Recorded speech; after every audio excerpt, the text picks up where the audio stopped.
Welcome to episode 3. Welcome everyone to Dragonlance, Shadow of the Dragon Queen. We're going to quickly go around the table, say hello, do our announcements, and then we'll jump into the intro, the recap, and then we'll jump right into the thick of things today. But just big round of applause today for Ellie, who just came back from the Fringe. And we're going to start with Ellie right away. How was your show? Okay. How did everything go? Tell us all about it. Guys, I was so nervous. So this was the preview night of my solo show, Be a Doll, Won't You, at the Adelaide Fringe. And I was so nervous because this is the first show I've ever done solo. It's the first show I've ever written by myself and performed by myself. It's just me on stage. And it went really well. It went really well. My mum saw it and even she liked it. And she hates everything I do. So, did she like the piss scene? The pee scene? Did she? She liked, and there's a piss scene. I won't spoil everything because if you are in Adelaide, in Ghana country, please buy tickets and come see it. You can also buy tickets and see me perform with Roll to Cast, which is who I do everything with. That it's an any winning TTRPG podcast. Each season is a different game system rather. So there's something for everyone, and we will be doing 4 shows live for the Adelaide Fringe with some of our most popular games: Cyberpunk Red, Vampire the Masquerade, Kids on Bikes, that's what I'm running, and Pulp Cthulhu. So Nice. Again, if you're in Adelaide, please book tickets, come see that, or come see my show, or do both. Do both in one night, everything. like I'll be doing. Nice. And if you're not in Adelaide, then please subscribe to the podcast, give it a like, go to our YouTube channel. Some big things are happening there, and just sing the praises of Roll to Cast everywhere. And that's me, and I'm playing Juniper, who is the eldest sibling, and she is, how you say, tightly wound. She's a cool bean. She's not cool. She's the Tightly eldest. wound. Everyone else She's gets not to be cool. She has to get stuff done. The other person who had a big kickoff this week, well, AJ, how did things go? How are things going with you? And tell us all about season 2, episode 1. What's cooking, man? Yeah. Ooh, it was absolutely freaking fantastic. We launched season 2 of the Chronicles of Aelin over on Winter's Tales last night, and it descended into complete chaos. I don't think I've laughed that much in a solid chunk of time. Nice. I was crying. It was that enjoyable of a second half when just the chaos ensued. So definitely go check that out if you haven't seen it. We've got a recap of season 1 going onto YouTube very, very shortly. It got delayed, but that means you can go and watch it, get up to date with what's happening with the characters, and jump right into season 2 because Dreaded GM will be joining us next week. What? Because Dreaded GM's going to be in Perth, which means that he's going to be in this studio live with my players. And I'm so pumped. So cool. So Let's pumped. go. Are you ready? Yeah. Nice. And tonight Happy I'm with playing Corrie. Corrie is one of the twins. She is the dead center of the siblings, the middle child, even though she's a twin. And you can tell. She's getting ignored. She's getting sort of jostled about by the other siblings and their needs. And Corrie is just facilitating everyone else's time and necessities at this current point in time. So we'll see how that turns out for Corrie. See how Nice. that goes down. That's what you get for being competent. Well, It's good for being like good. If you're not messing up, then no one pays attention to you. Really. Mhm, We got a mhm. problem in this family with competent Yeah. women. Too many of them. too many. Too many. Speaking of Goose, let's talk about incompetence. Let's go to the other side. Goose, nice. Look at that segue, pro moves. Zach, tell us a little bit what's going on with you this week or this month or this year. Whatever you want to talk about. This week I hit a YouTube partner, which is What? very nice. Yeah. That's been nice. That's a little thing I've been working away on and is now a thing. Very excited. That is Zach Speaks Giant on the YouTube machine and Twitch and TikTok and other things. And that has been going well. I share my silly D&D stories as well as my own even sillier thoughts on the game of Dungeon and Dragon. And I also have a podcast that you can listen to if you're less into a visual medium. Wait, you play Dungeons and Dragons? Me too, man. I I've love Dungeons. heard you should of tell me it. about your campaign sometime. It's mostly me speaking about what I've heard other people talk about. Oh, nice. Awesome. And yeah, go ahead. Let's keep going. I play Goose. He is the second eldest and is incredibly the second eldest. He is a lot of fun to play, and I'm sure much less fun to play against. Not at all.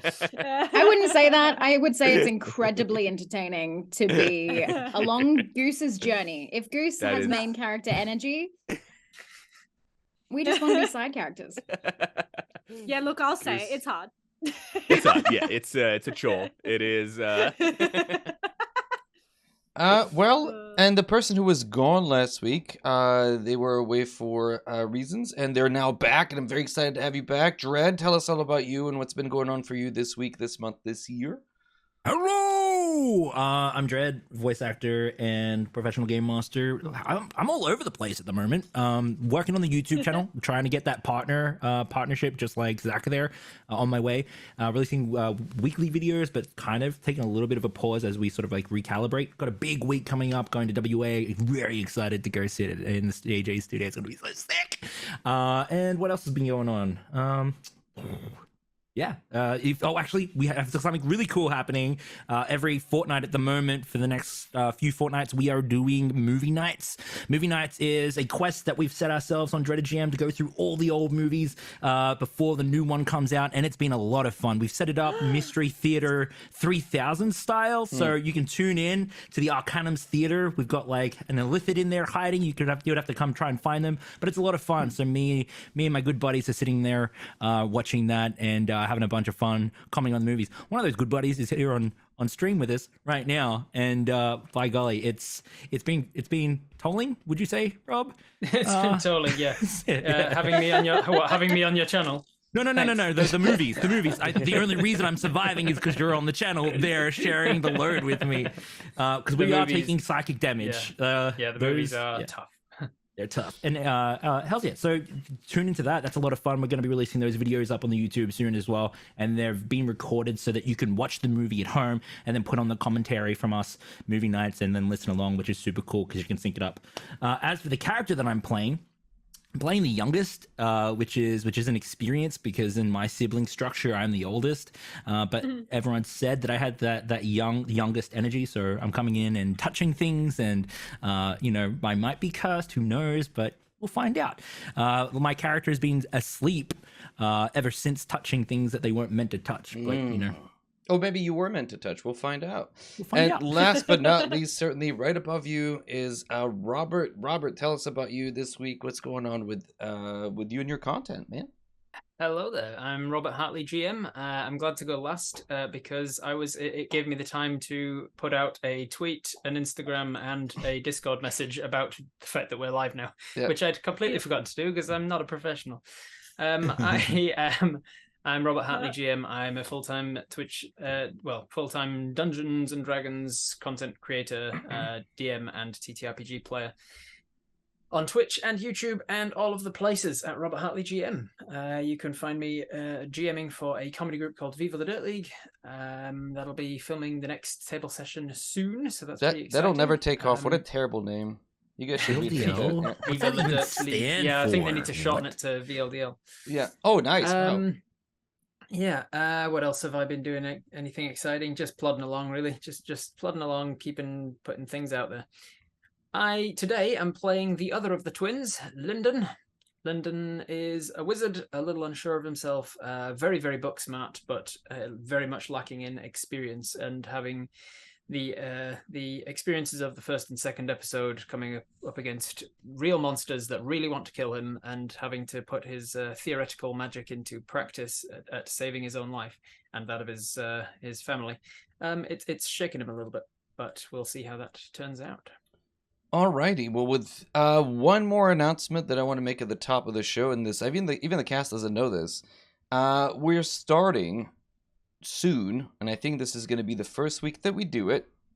a contest for you, chat. This is for you. This is for the audience, whether you're watching this on YouTube if you catch it in time, or if you're able to do this now or over the course of the next session. We're calling it Clip of the Week, Fan Art of the Week, GIF of the Week, whatever it is you want to do.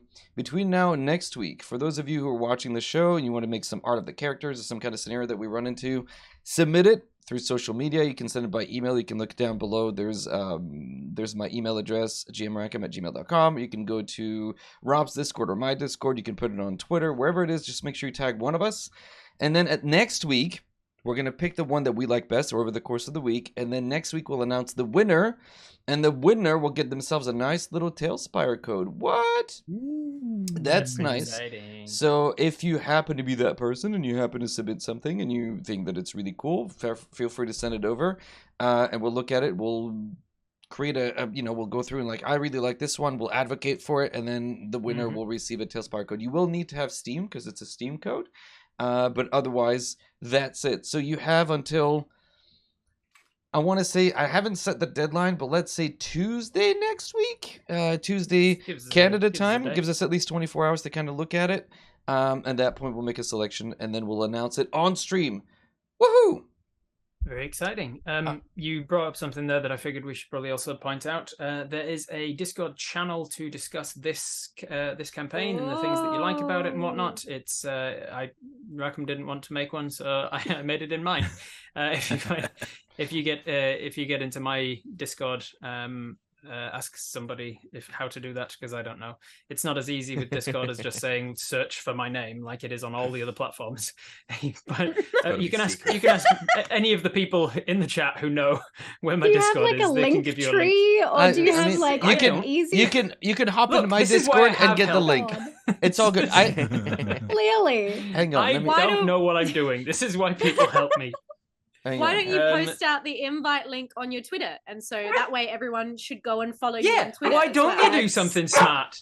That's so dangerous, though. That's You opening always the gotta be Discord doing to things. anyone who has I have a Rob's Discord. Twitter. If you join the Discord and you ask around, you'll find there is a Dragonlance channel where you can communicate with other people, other fans of this campaign about your fan theories and all the other stuff.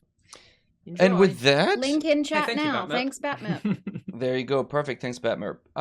So with that, we're gonna jump into our intro and then our recap, and then we'll jump right into the thick of things. All right, we'll be right back. Go. Yay!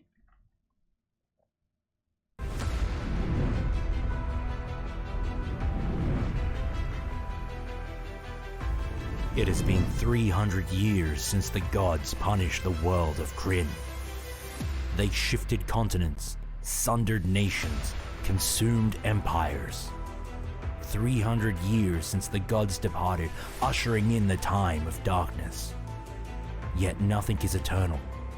The world begins to heal. Fragile nations rebuild, tentative alliances reforge. But in the shadows to the east, the drums of war sound. Will darkness consume the land, or will heroes stand in its way? Welcome to Dragonlance, Shadow of the Dragon Queen.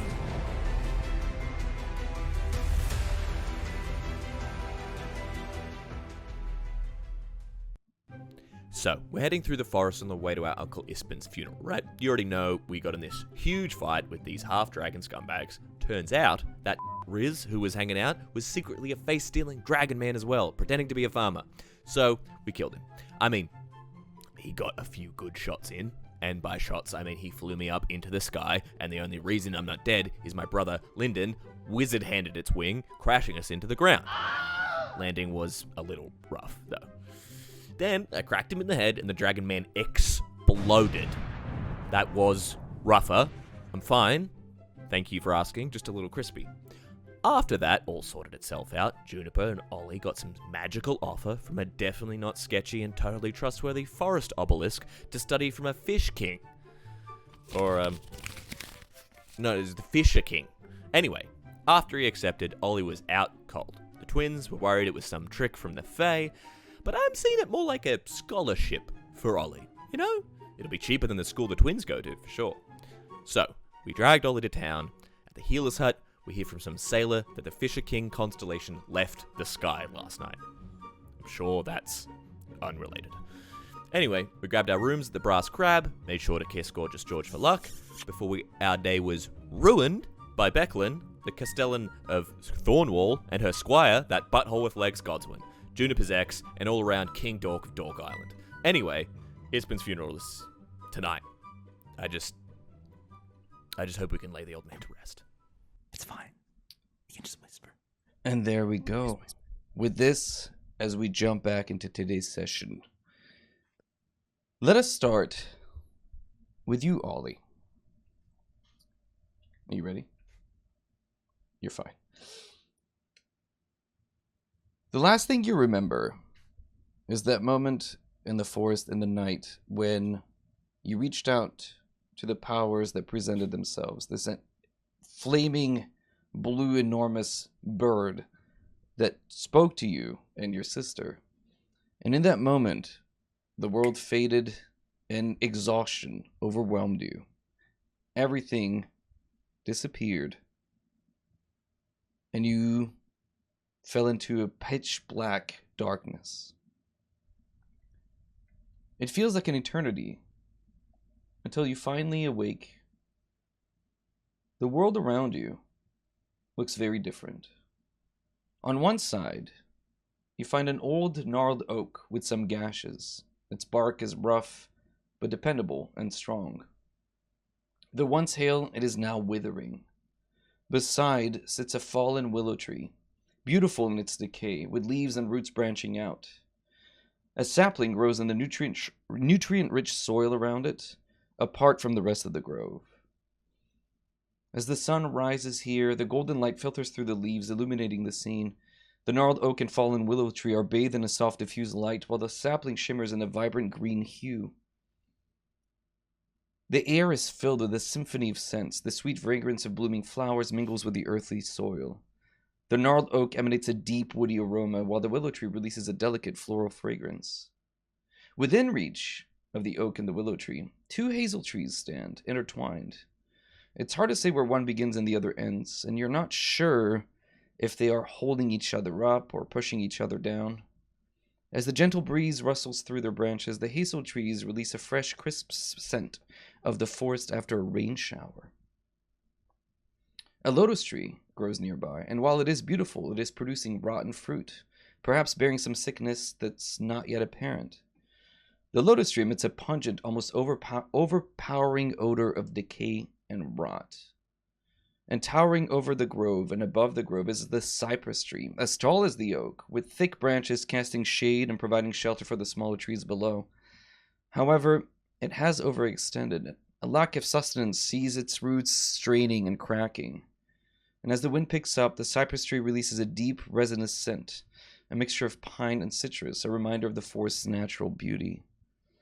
And as you stand in this forest glade, a sense of comfort and familiarity comes over you, and you see flitting, leaving the fallen willow tree and flying to a branch above, the familiar look of the owl that has watched you and has been your companion, that sits there and looks with its big eyes, and immediately it flies away silent, deeper into a forest that lays beyond. Tell me, Ollie, what would you like to do?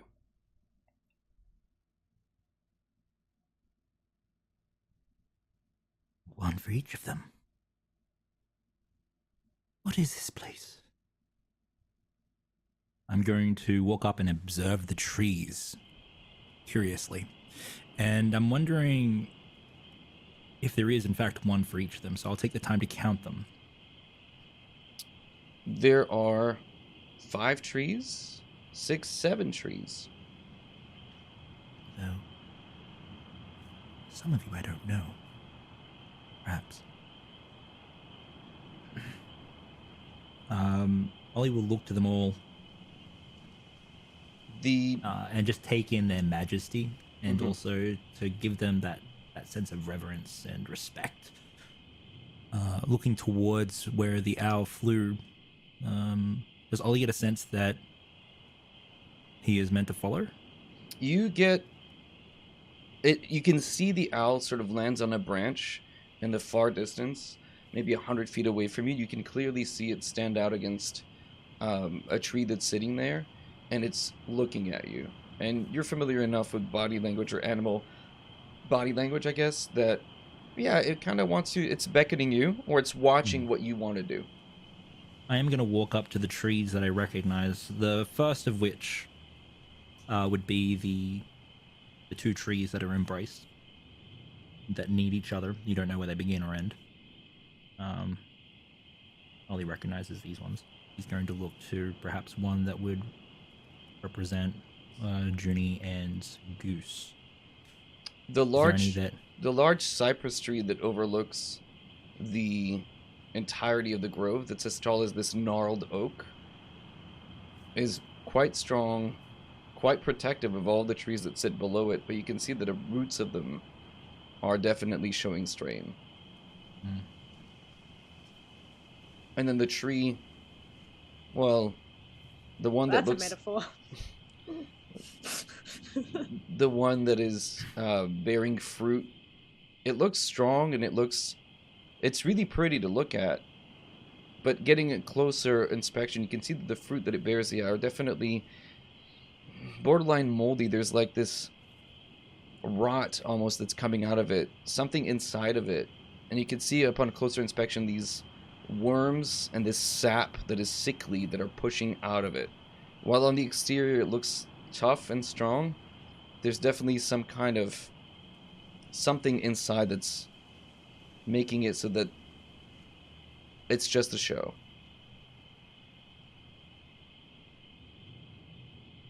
Ollie's going to look to the smaller sapling that was described as well. Yeah, this one is within reach of the fallen willow tree. It's definitely pulling its nutrients from that tree, and it looks healthy if only it just stands apart from the rest of the other trees. Ollie's going to walk over to the sapling and sort of kneel down, seeing, resting the bridge of their nose between forearms. And we'll say, "You must be me, the smallest." Looking over to the fallen tree. Mm-hmm. We'll look over towards the owl. Is there anything here that Ollie needs to notice or grab Ollie? Give me a general Does it feel perception like- check if you want to. Yeah.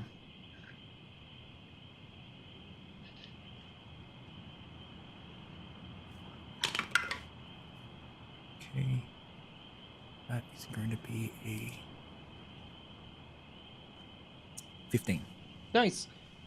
You see on the ground the soft dirt leading into the deeper part of the forest where the mists and the sort of foggy area is, the green haze. Marks, footprints, canine, in fact, lupine. You recognize, now we switch spots. Teleported on the, sorry. I'll switch it around, I'll fix it, it's okay. But you see the footfalls. You have to look after the family now. That's it. The footfalls of a wolf that lead into the distance. Ollie's going to stand up and look back at the 7 trees and head towards that direction. But before he does, he looks over his shoulder and he's going to say, "I'm going to grow mighty like the rest of you." And then just move towards the tracks. Okay. As you head off into that direction, it isn't long before you get into the thick of the forest. It is dark. The sunlight now has completely disappeared, filtering through the thick green trees and the leaves, creating a greenish haze to everything. There's fog and this thick mist that seems to cling to everything, and what was once familiar is now unfamiliar. What once felt safe now feels like you're being watched.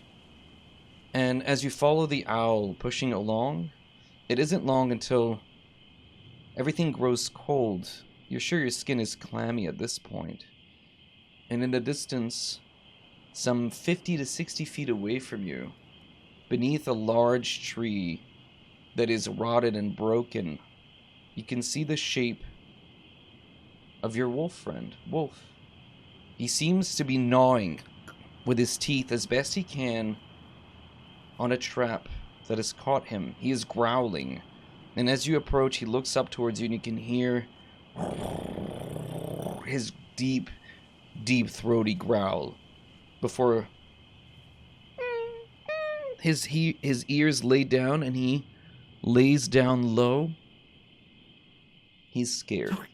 It's okay. Hey, it's okay. I'm gonna help. All right. We've seen this before. We've helped others. I'm going to try and remove the trap. It's okay. You need to stay calm, Wolf. All right. It's okay. Ollie's actually holding back tears at this point. As you approach Wolf, you can see that he's actually looking immediately behind you. And I need you to make a perception check for me, please. 25, natural 20. The first roll of the game? You hear the tree branch snap, and you turn just in time to see a massive, gauntleted fist screaming through the air, coming for your face. I need you to please, and just you, and by yourself, Ollie, please roll initiative. Okay. That is going to be a 19. Alright, give me a second. You got this, bud. I'm gonna bring us over here just for a second.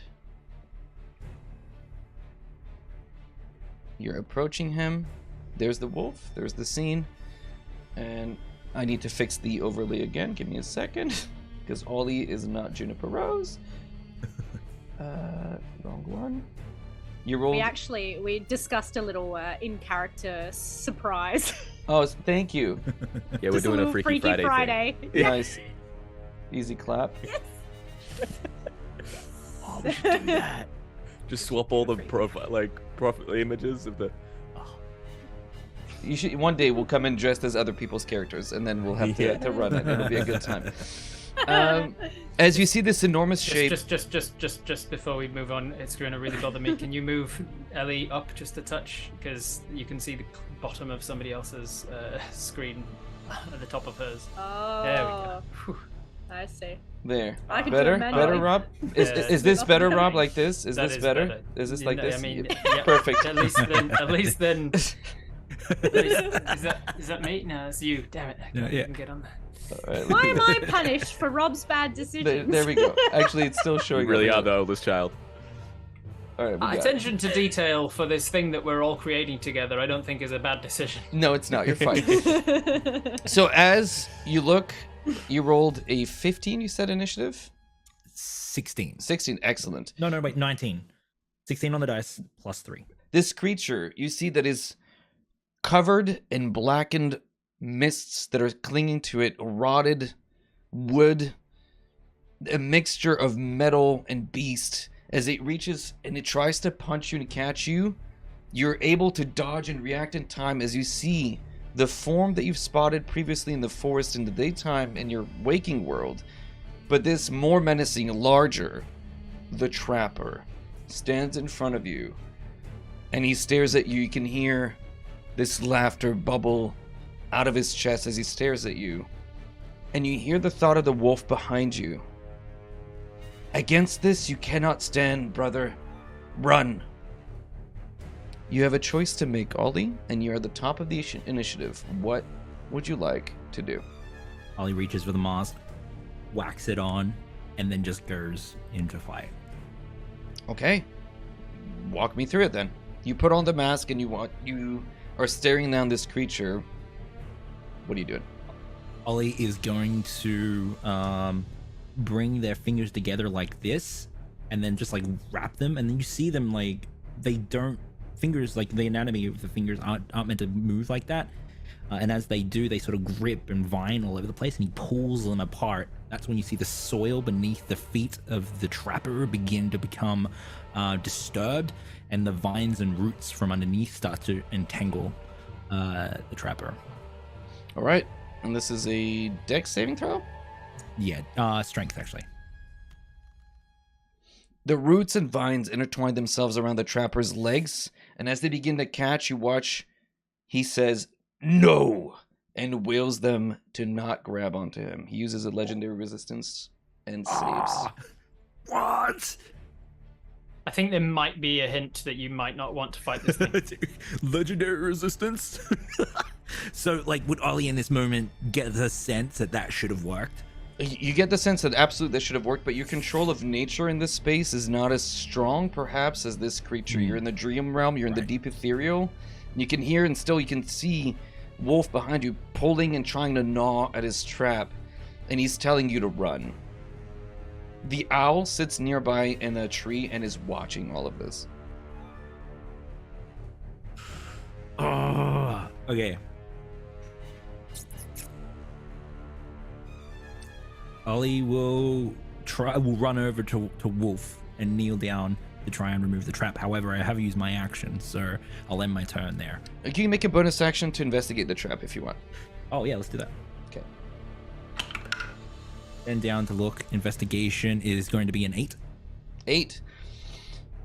If you have enough time, you're sure you can... The trap is like a bear trap. It's wrapped itself and it really has clamped down on the leg of the wolf. There is blood, and he's trying, and you can see that it's been trying for a while. There's like matted fur where it is. It's going to take a feat. You don't think you can pick it or strength? Probably what you've done in the past is just break it open. That's going to probably be your best bet. Okay. And with that, so, yeah, go ahead. Do I get a sense that like it's a situation that's like it's a bad situation? It's not a great situation. The wolf will not be able to get himself out of it by himself. All right. I'm going. Go ahead, sorry. No, the trapper is going to get to go, but like you have 10 feet of movement left. I'm going to stand up and I'm gonna look over towards the trapper and I'm gonna say, "Suck my whole ass." And I'm gonna stand strong and then just like plant my what's the word? Stature? No. I'm gonna just plant myself. Ground yourself. Okay. Ground myself, yeah. The trapper will walk up, looks to the wolf, and looks to you, and you hear him say, "I wasn't after the wolf," and begins to march in your direction. And as he does so, he's gonna just straight up try to punch you in the face. Let's go. All right, with a 19 on the die. Plus 42. Plus some amount. Irrelevant. We're not saying pluses quite yet. He punches you in the stomach. You find your stomach filling with bile and fire. You suffer, just with a punch, 8 points of bludgeoning damage. As you... and he reaches you by the throat. "There's no escaping here."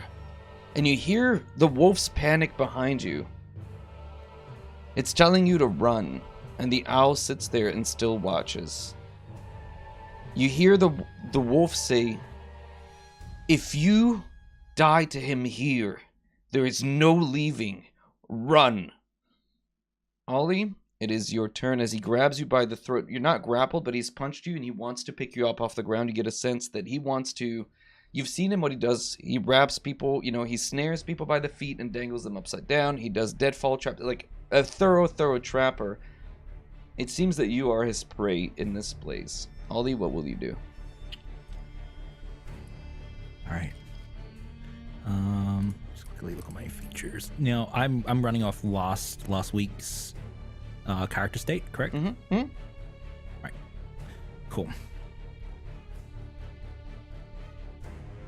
1 minute, just checking one thing. I mean, you have the new hit points that you have, right? You're 17. Okay. Yeah. Is there a way that I can get loose of this throat grip? Yeah, you can easily break free, but he doesn't have you fully grappled. He just punched you in the stomach. He doesn't want to spoil the meat. I'm going to look in the face while he's got my throat. Suck my arm out, my horse! And I push him off, and as I do, I'm going to reach down, dig my fingers into the fur of Wolf, and I'm going to use my face step. I'm currently in spring mode. I can bring a creature with me. So I'm going to bring Wolf with me, and I'm going to look up as I do, as the petals are flying off, and I'm going to say, I leave no one behind. And then, get out of there. Okay, you as you move through the sudden burst of spring leaves that appear around you, the fragrant smells coming to. The trapper looks surprised as you reappear some 15 feet away. I just reread it just quickly. Only one of us can go. I get Wolf to go away. So can we just retro that? Yeah. Wolf teleports away, and I'm going to run opportunity attack.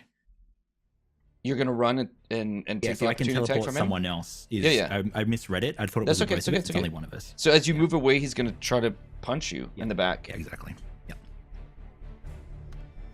Actually, no, I'm going to retcon that. Sorry, I rolled a nat 20.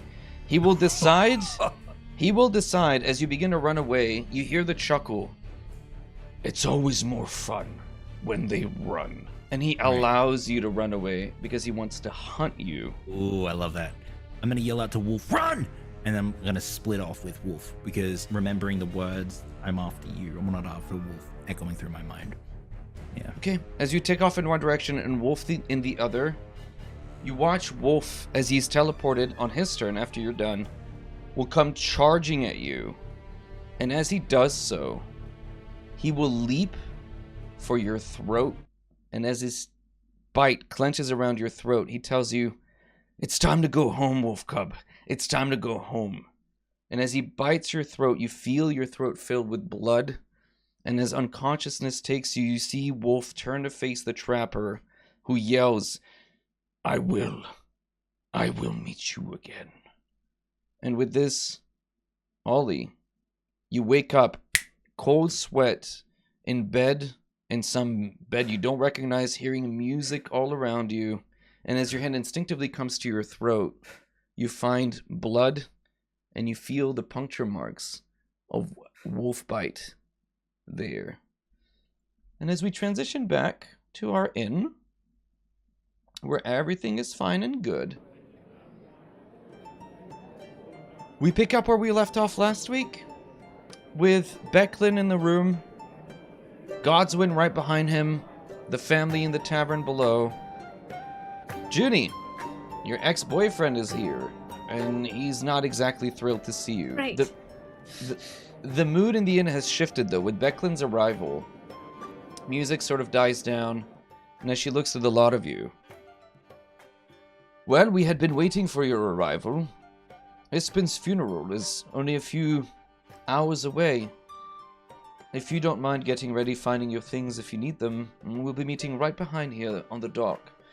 We've set up the ship as per his request, and you're the only ones we were waiting for anymore. And with this, she'll go and sit, grab a seat, getting a drink, and leaving you to your business with Godswing awkwardly standing in front of you, not making really eye contact, but he's looking past you and glaring and giving the finger back to Goose. I trust you well, Godswin. Yeah, I'm fine, thanks. The squiring business is taking a lot of my time, you know? Great. Can you stop provoking my brother, please? He started it. He always starts it. Real Juniper. mature. He does always This start it, but I classic thought... you. Yeah, I thought you were an adult, Godswin. Yeah, I mean, I am. Totally. That's fine. Weird flex. You're an Bad idiot. flex, really. Yeah, okay. How's breaking into other bars running for you? How's that? How's your band going? Great, actually. Super good. That's true. So Yeah. He's taking a break from a performance before they begin touring again. Oh, Yes, you're so- touring now. Where are you touring? Where are you going? Why are you Bounce. going to follow? yeah, didn't know you were such a big fan. Oh, I just Shut wondering up, if Goose. just Sorry. just wondering if your dad's gonna Reflexes. come and help, you know, just like gonna be supportive. Our father's Hey, not look at well. we have a lot of dickhead move. I Godswin. didn't know. Dickhead move. I didn't know. I'm sorry. No, why would Take you? it too far. You always just take it one too far. You know, that's your problem. And you hear Becklin. You know what? Godswin, I could use a little bit of help. Look, we don't have to do this right. Just Your literally anything you've ever said is that. Literally anything anyone hears from you. Godswin. Who's Godswin again? A little help, Godswin. That's you. Please, can we just be civil here? We are getting ready for a funeral. Is Corey there? I can't remember if you left at the end of last session. I walked out of the You were tavern. annoyed at having to kiss the thing. Yeah, but I was actually there for this interaction. I came Yes. back at some point, Right. and I met with Becklin. So I'm standing there. I lean over to Lyndon, and I'm like, "Nam en ard."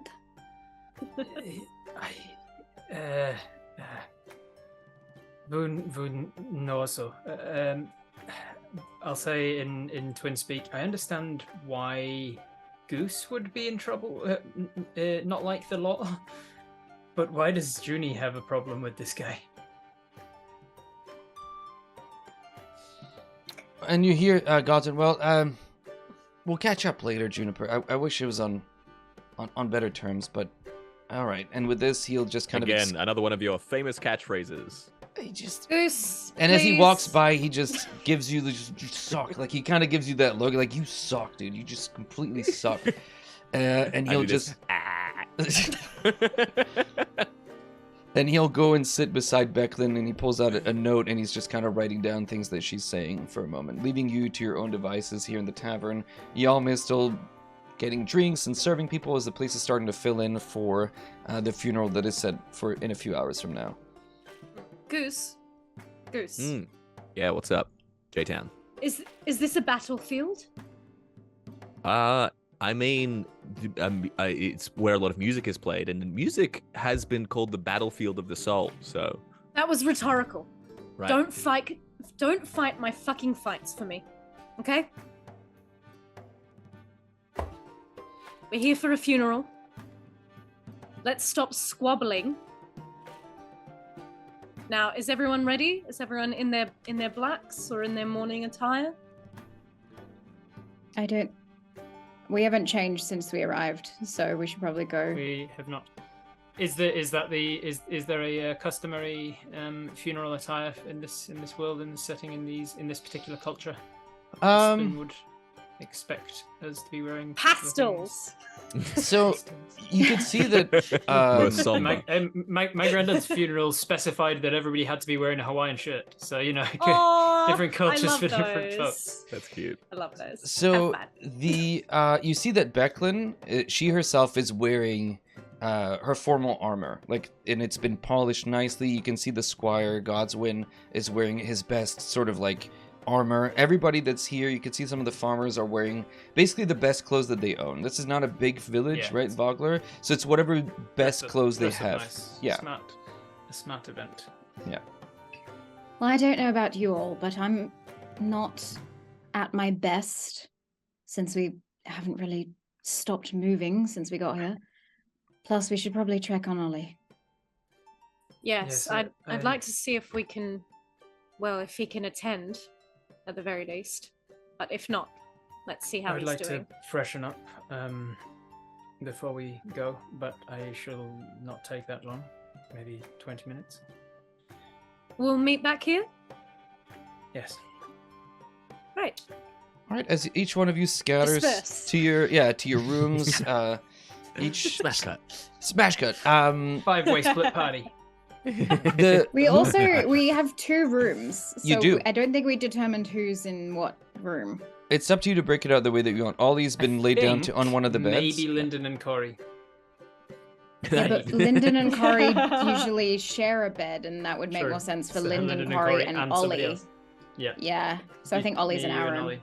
Okay, as you two Those are the two eldest. arrive, That'll yeah, go That's well. not gonna Nice. go great. as the Lyndon and Corey, as you guys step into the room, you can see sitting up in his bed, covered in sweat, Oh, is you're Ollie, alright. and Wait, he is is. that blood? Ollie! I'm gonna rush right over to him and Oh, wait, uselessly no, I'm not look at there. him because we established that Lyndon doesn't really know much about first aid. So it's just gonna stare at him and what happened? Are you okay? Wolf. The trapper. I was attacked. It was a forest.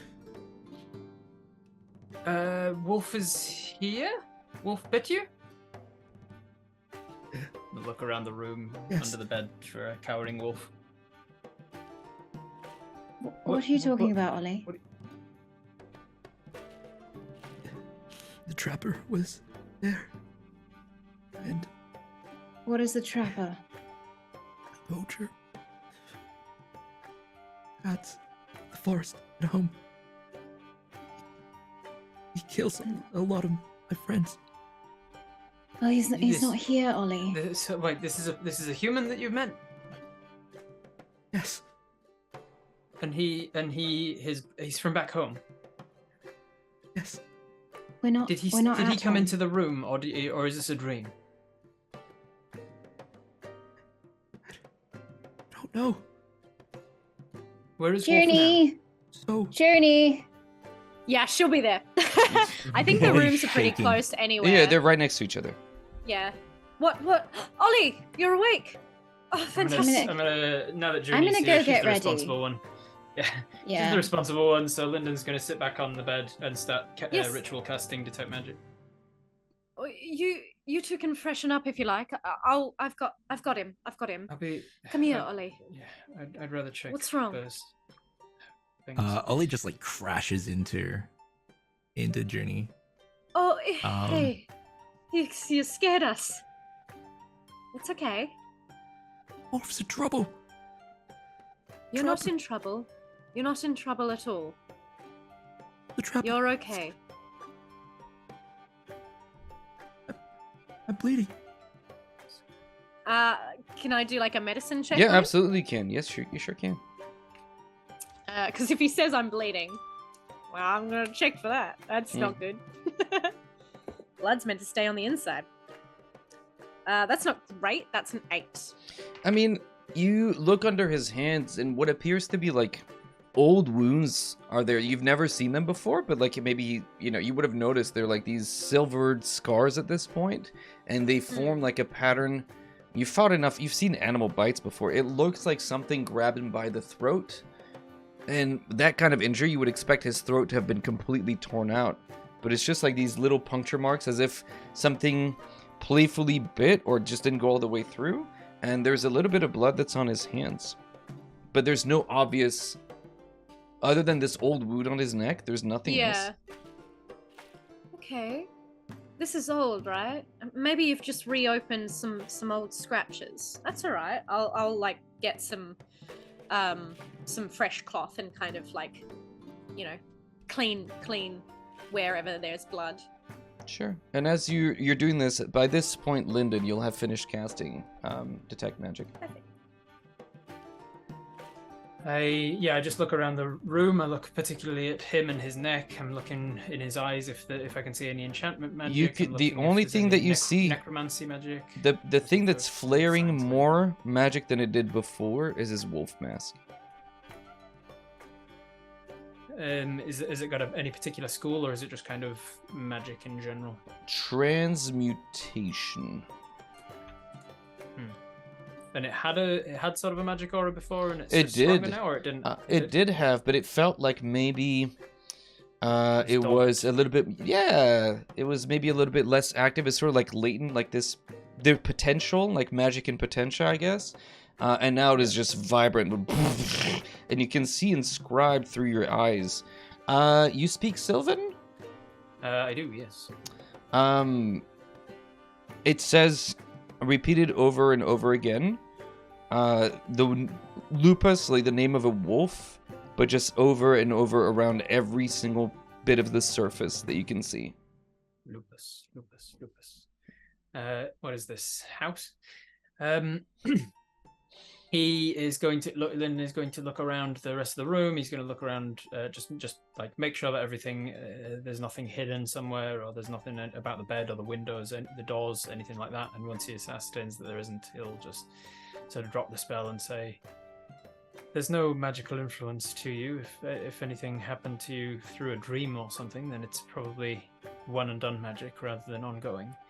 Your mask Ollie, do you know what it does?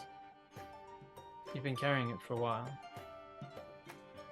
I've hoped that I would be able to take the form of animals if I was to wear it and will it. I've heard stories of people being able to do such things. I heard that Mother might have been able to. It's never worked for you? Been trying, haven't I, Junie? Yes. Never worked. I never understood how she did it, so all I've got to pass along is just stories. I thought the mask would perhaps help. Maybe it will. You're still learning. Everything's Corey, okay now. Are you in the room? No, I went to go talk to Goose. Yeah. I'll keep the revelation of the mask to myself for now, but I intend to tell him soon, as soon as I've conversed with Corey about it. Okay, let's Right. cut to the other scene then. Goose, you're in the room. You hear all these voice call out to Juniper. She leaves it in a hurry, quickly, and just as the door opens, she leaves, and Corey walks in. Goose is applying, like, he's got, like, big, thick eyeliner, you know, like the big wings, Mhm. and he's putting, like, black lipstick on. Corey. It's 'cause she's got half on right now. Do you think? How's- Never mind. We did say dress our best, and I guess that's helping. Look, it's black. I just wanted to ask, because I know we discussed the room share situation, but would you prefer to not be in the same room as Junie? Because I'd rather not be in the same room as Ollie. I feel like there's an easier solution here. I mean, look, we shared a room for the first good couple years, and we didn't kill each other, but it did get close. But we can swapsies. I mean, you, me, and Lyndon get on a lot better. Just rather not fight this weekend. Oh, I think that ship is well and truly burnt down at sea. With each other. Yeah, no, I know. But I mean, not a bad thing to get. I mean, you were at home with him for a while, surely. Ollie? Yes. Point being? Can't be that bad. If you don't want to swap rooms, you don't have to swap rooms. I'm just I can asking. swap rooms. We can swap Alright. rooms. But you'll owe me. All right. Like a future thing, unnamed as of now, but in the future I can claim one onesies. I said yes. That's too easy. That was too easy. You're already planning. You're already planning my defeat and my downfall. Corey. By the way, how's the school going? You know, doing a lot of drugs, punching a lot of cops? No. Make an insight check. Make an insight check, What did I Goose. Make an insight check. trick I did not hear cops. I did not hear cops. That's a very different question. Look, also valid use of your time.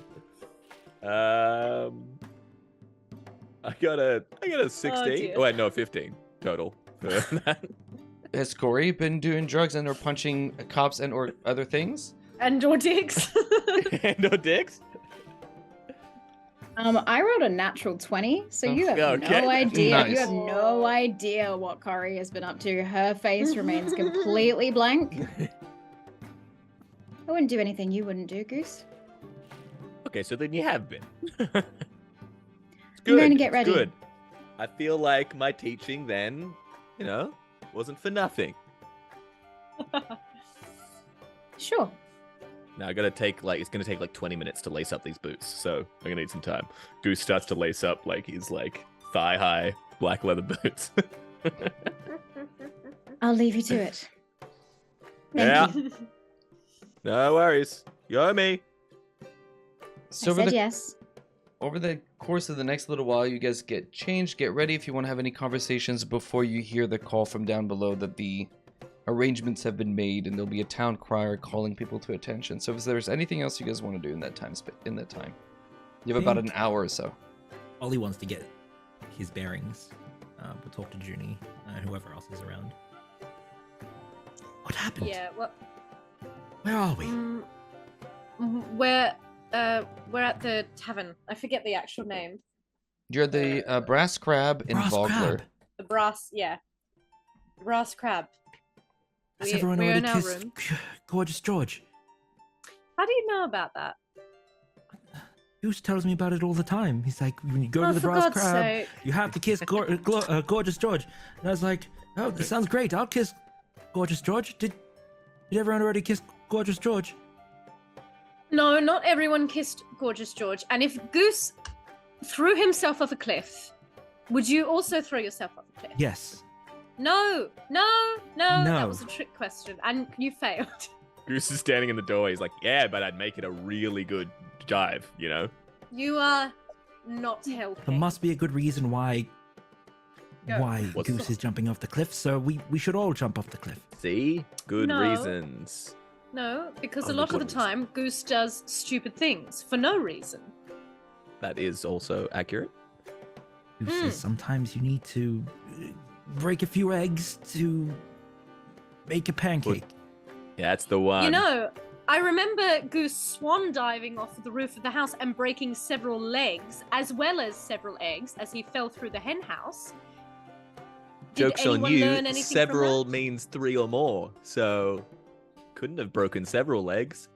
He continues walking past the doorway. Right. Well, this has been fantastic. You and I'm did- sure has led You a did break a lot lot. You of did break a roleplay. lot of those. You did break a lot of those chickens' legs. You did.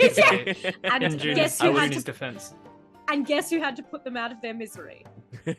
Well, their little They were cries make delicious. me really sad, so thank you. Ollie, let's get you freshened up. We're heading to Ispin's service. If you're still okay to go. Yes. Okay. Well, if you're feeling poorly at any moment, you can leave.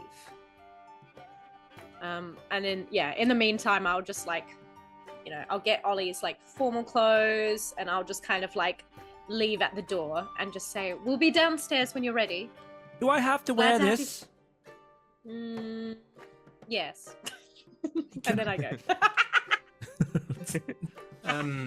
Goose sticks Well- his head in. Enjoy. And then under his breath, he's gonna say, Goose wouldn't make me wear this.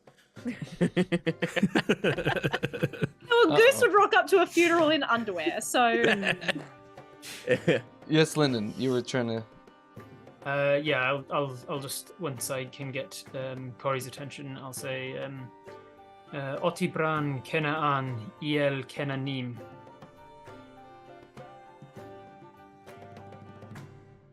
Later, we'll discuss it later. Mhm. I think Corey will immediately start adjusting Lyndon's clothes and hers just so they look completely identical, and also do up her hair to be in the same style as his. If they need to act as each other at some point, they need to flawlessly look like each other. Do the, And then she do smiles. The prestidigitation to get us all clean and everything and so on. And about that time, you hear down below the knock of a stick on the wooden floor of the inn, and the call of the town crier for Ispin's funeral service. And with this, you can hear the shuffle of chairs and tables being moved as people are filtering out of the inn and approaching the dock that sits behind over the Vingard River. And as you filter down to your rooms, Corey and Lyndon, no perception check needed because they're not being very discreet, but rather loud and boisterous. You can see walking, dressed in their fine clothes and the long cape behind them, a small sword affixed to their hip. You see Cassandra, Uth Estede, an old friend of yours. And beside her, she still lives in town, has her usual cronies, the two guards that are watching her that her father pays for. She's already into the drink to some extent, and she's being loud. You can hear as she makes her way out, and people are sort of kind of respecting the moment. The music has stopped, and many people, and in fact, I can show you the scene here. A large number of people now stand outside on the docks. Let's kind of give you a good look at this. There we go. You can see... immediately cast Disguise Self. Okay. Because only one of us is meant to exist. And so I will disguise myself as vaguely more Junie looking, but still like sibling-esque, just with like a more goose Junie, so like more human looking and red hair. Okay. And a different outfit. You can see her. And then look at Lyndon like... Yeah. Lyndon is like double takes and goes, "Gak!" And then immediately whips the spellbook out and flicks to like mirror image and like pretending like he was just playing around with that for a second, just in case anybody saw it for a second. Nobody seems to notice. You guys are walking sort of down the stairs to the tavern when you see her, and she's walking out, and you can see her being loud and obnoxious already, just as Cassandra is meant to be. This is the daughter of the person whose house you broke into, Goose. And she sits there in her fine clothes, and you can hear, "I'm just here for the free ale and just to kind of watch you loser peasants. This ale sucks, by the way. Festival's been delayed because of this stupidity. Money doesn't grow on trees, you idiots." Lyndon's going to slink behind larger folk, of which there is Ollie. So he's gonna sort of shrink his stature down a little bit and just stand behind Ollie as much as he can. He does not want Cassandra to see him. Speaking of larger folk, you can see that beside a dwarf that you saw on the way into town near the hill where the reenactment will later occur, more on that in a minute, this enormous half ogre of a person who's like 12 feet tall, sort of towering, walking behind. You could easily, even Ollie can hide behind this guy. He's enormous, and he's sort of walking beside this dwarf. There's people are kind of giving him a wide berth, but people, whether they want to or not, are also in the shadow of this person.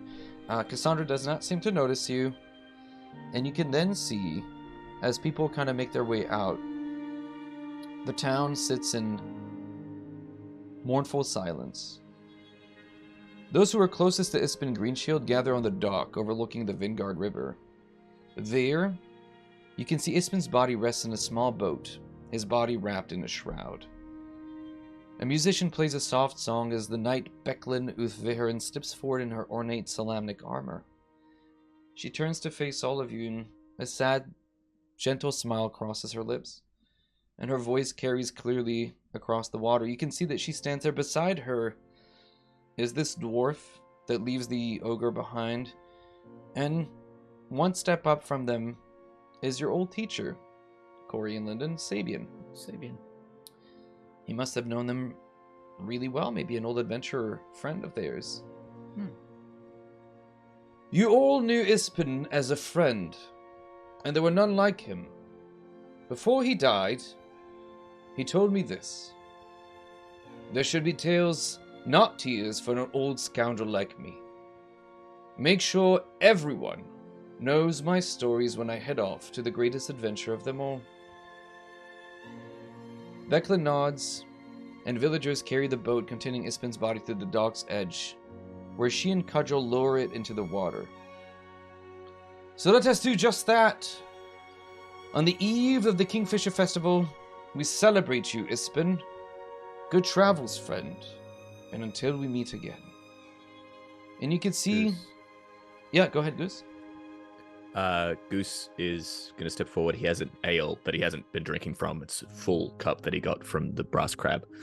And he's going to say, he's in full, like, he looks like he could be in the music video for November Rain. Like, he is in full, but like pure black. Like, he's like, Ispin, he taught me how to hit things really hard with a hammer. Let's not be too minced about it. The dwarf nods when you say this. Right? No, he hit really hard. Yeah. I got all I wanted to be when I was young was strong, and I picked heavy things up and I put it back down again until I got there, and I thought that would be all I needed to hit things really hard with a hammer. But Ispin taught me. He showed me that it's not about raw strength, it's about technique, it's about discipline, and it's about having the right support. And with that, you hear Takes his full tankard and wedges it in the boat. Becklin will say, "To Ispin," and you hear the echo across all the villagers. To Ispin, they raise their mugs and take a sip of drink. Cassandra immediately retorts, "That's a terrible story. You learn to pick up a hammer. I can pick up a hammer. This guy's a loser." Besides, Do it. Do it. Pick up a Shame. hammer. what's that? Sorry, I lost. I would like camouflage my voice slightly with prestidigitation. Be like, do it. Pick a hammer up. And just egg her into a competition with Goose. Yes. You see, she points to one of her guardsmen. She's like, "All right, go on, pick up a hammer. I'll dirty my hands for these peasants." And you watch one of her. I think the challenge was for you to do it. Isn't that what the person in the crowd said? Shut up. You shouldn't talk to your betters, elf. Keep going with your service. All right, that'll do it. Shut up. Don't go. Don't do it. He stands right up to Cassandra and Don't is do like, "Say it one more time." She stares at you right in the face. You watch her her bodyguards, who are pretty big dudes, step up right behind her. As she stares you in the face, you can smell the alcohol in her breath as she looks at you and says, "It one more time." Where are you from? Where are you from? Oh, wait, Where I don't... from? I'm from right here, right fucking now. And I hit the guard in the face.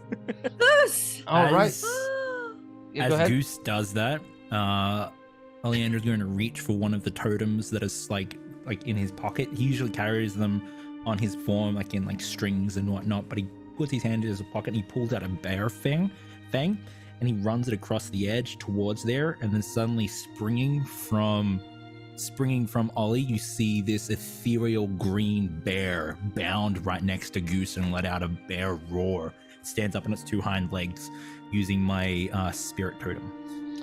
Okay, as all of this is breaking down, you can hear the clear and loud shout of Becklin cutting across. "Enough! Cassandra, you've had enough to drink.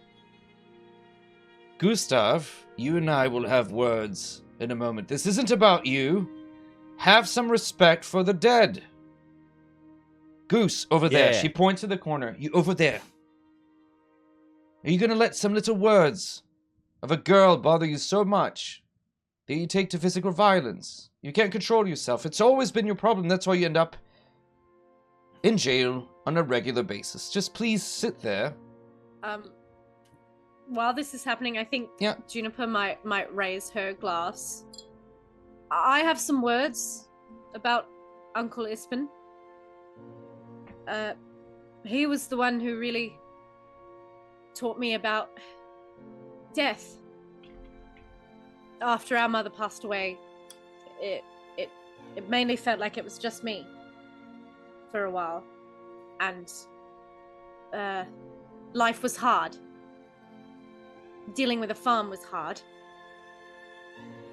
Uncle Ispin took me out to the woods and took me hunting for the first time. Taught me how to put food on the table. He taught me that death can bring life, and that hunters don't need to take pleasure in it, but need to do what they need to do to survive. And that's what he did, until I guess he didn't anymore. But he was a good man, and I'll drink to that. You hear Becklin call out, "To Ispin," and again they drink, but a lot of people are like backing away from this ethereal green bear that's standing there. Cassandra is sort of looking a little bit nervous. She takes a few steps back. You watch Goose. I think if you listen to Becklin, I'm not sure, Goose, as you get told to go in the corner over there. doesn't listen to Becklin, but he moves there anyway. The guard is the guard is Because I hold. want to move there. Yeah. Yeah. I will add, as my brothers and sisters bask in the light of the bear as well, you feel bolstered and stronger as well. Ollie will move up behind it and just like sort of like give a reassuring like expression to the crowd and whatnot, but it's from a place of strength. All right, the crowd takes definitely a few steps back. Lyndon and Corey, where are you guys standing when this bear shows up? Corey, you look different. Lyndon, where are you? I've slunk back into the crowd as much as I could. I was like trying to get the ground to swallow me up because I did not want them to start a confrontation with Cassandra right now. Okay. Having said that, as soon as Fist started throwing, I grabbed my spellbook out and started flipping pages. Okay. It's reflexive at this point. Corey is in the crowd and trying not to be seen, but is also not taking Cassandra's crap. Okay. Cassandra is still sitting there, a little bit muted after being told off by Becklin, but she's still drinking. She's still kind of swaying, back and forth, trying to pretend like she's not drunk. And with this, you hear Becklin or another person that just recently, and in fact, the sound of horse clopping or making its way, whatever the word I'm looking for, the hooves of a horse sort of hitting the dock. And as you guys turn to face, you see and recognize Juniper the horse. Every animal that was possibly named Juniper, because Ollie would name all things in the farm. Juniper the horse, Juniper the cow, Juniper the chickens, and here Juniper the horse So is arriving. And Even on the its goose was called Juniper. and on it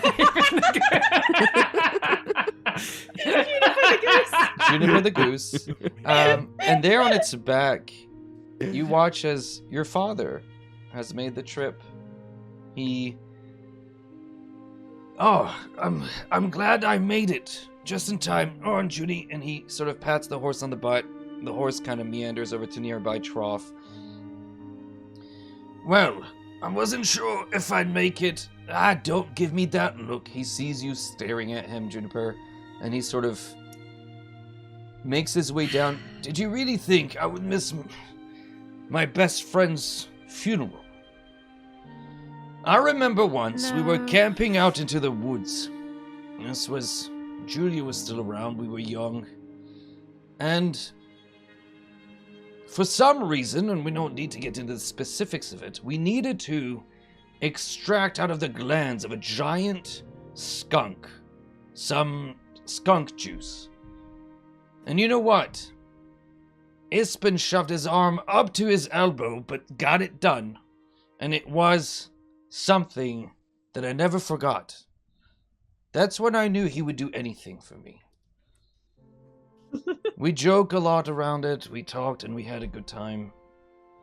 I remember when Julia fell into this enormous gelatinous ooze, and I was stuck beneath a log, couldn't get it off. Ispin, up to the shoulders, put his arms in, burned his arms, and the acid to pull her out. Remember when I was sick and ailing on the road? He looked after me. He told stories. We laughed. We cried. He was a good man. He continued his adventures after I settled down and found my life. And I know, and he looks to Becklin and Cudgel, the dwarf who sits there, and he looks past Sabian. I know that he would have been happy in the end. And with this, cutting across Cassandra, boo! Nobody cares, old man! Just can we get back to the party, please? Yeah, these losers. I'm gonna kill him. The bear is gonna let out a roar. Someone shut her up, please. I could shut her up pretty good. Pretty permanently, actually. And with this, Lyndon manages to keep his cool for now. Ollie looks like he wants to tell a story too, but he waits to see whether or not Lyndon is going to say something, and there's like an observational like expression that looks over there. Yeah, Lyndon is. As you look over, then you see that Lyndon has gripped his wand very tightly in the last few seconds and is like white knuckling the wand and is pointing it not quite directly, but like half pointing it towards Cassandra and her bodyguards. And then you see this sort of like flash of something else go on behind the eyes, and he thinks better of it. And then his hand goes down into his bag and brings out a wooden dagger, like a fully wooden, carved out of wood dagger. And you you guys, as my siblings, would have seen me with a similar dagger, but like a real one.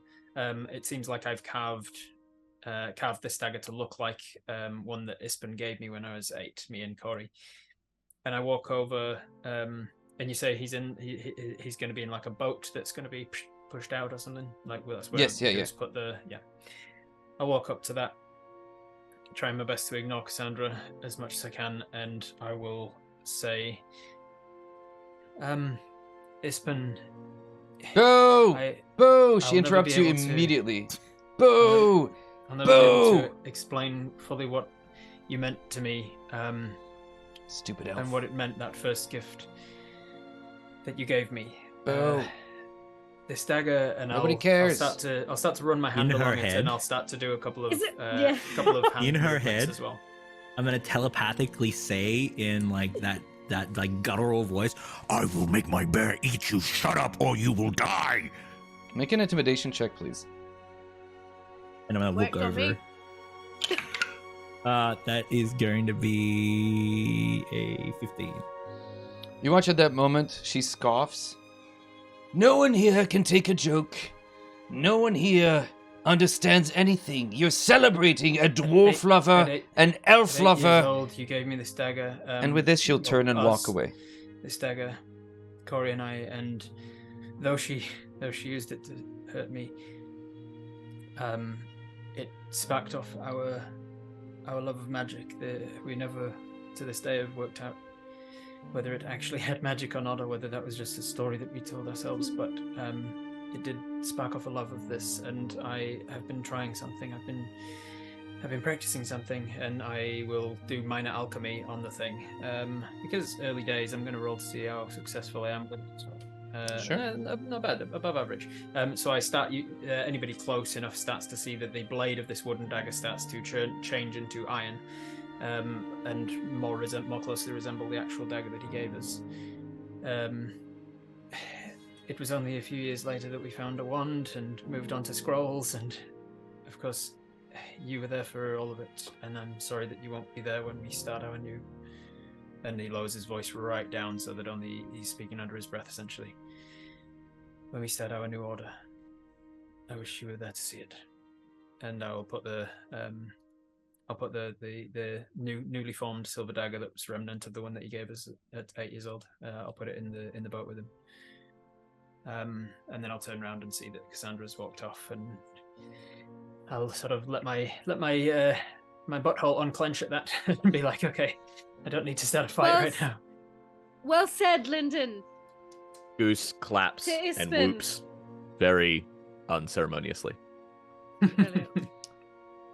And with this, There's a few whistle other that people I share can't their do. stories. The time when a weasel was flung across the river and Ispin had to go fetch it. There's like ridiculous stories and more trying to one-up each other. And for those of you who knew Ispin at home as Uncle Ispin, and he was kind and he always told stories, he also had a prankster streak about him. They shared stories of his actions and his prowess in combat, and how he was always inspiring his friends and stood in the front, never doubting his relationships, never doubting himself.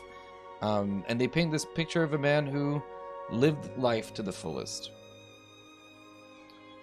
As things wind down and the boat is Ollie pushed wanted off. to tell us. Tale. Okay, Ollie, go ahead. Yeah, you have time. Absolutely. No, you're good. You're good. Please do. Yeah. Ollie will work up the courage after everyone's winding down and everyone's told their tales. And Ollie will begin by saying, "My childhood was a complex one. A lot of emotions to sort through. What happened? My mother and Uncle Ispin always told me to be brave, like the bear. He's gonna look towards the bear. He taught me that as long as you look to the world, you're never truly alone. I didn't think that I would have to say goodbye to another family member. Perhaps I don't have to. Uncle Ispin, I'm going to carry you with me. And I'm going to protect our family. And then he'll hold up his glass as well, like clutch the bear fang, and then drink. And again, to Ispin, and you hear the echoes, and it's like more than a few drunken people at this point, sort of, Ispin! Sort of taking a drink. And as more stories are shared, and eventually the boat pushed off, you watch as the people begin to filter back into the inn. And Becklin motions to... She doesn't see Corey, but she'll motion to the rest of you who are here, mostly to Juniper, who's the eldest and the one she feels she could probably work best with, and she'll motion to the five of you, or to the four of you, to come and follow her to the side of the dock. Yep, I will definitely do so. Corey will check if there is anyone from their school. I know that Sabian knows of what we did, but not many others do. So once everyone is filtered back into the tavern, then I will join my family and drop the disguise. So she's pulling you away from the tavern, like still remaining outside, yeah. So until then, you're going to maintain disguise? Yep. Perfect. You see that beside Becklin is this dwarf, who you thought was a he, but up close, it's hard to tell sometimes male dwarves from female dwarves because they all have beards, but she sits there with a hammer on her shoulder. She is still glaring in the general direction of where Cassandra was.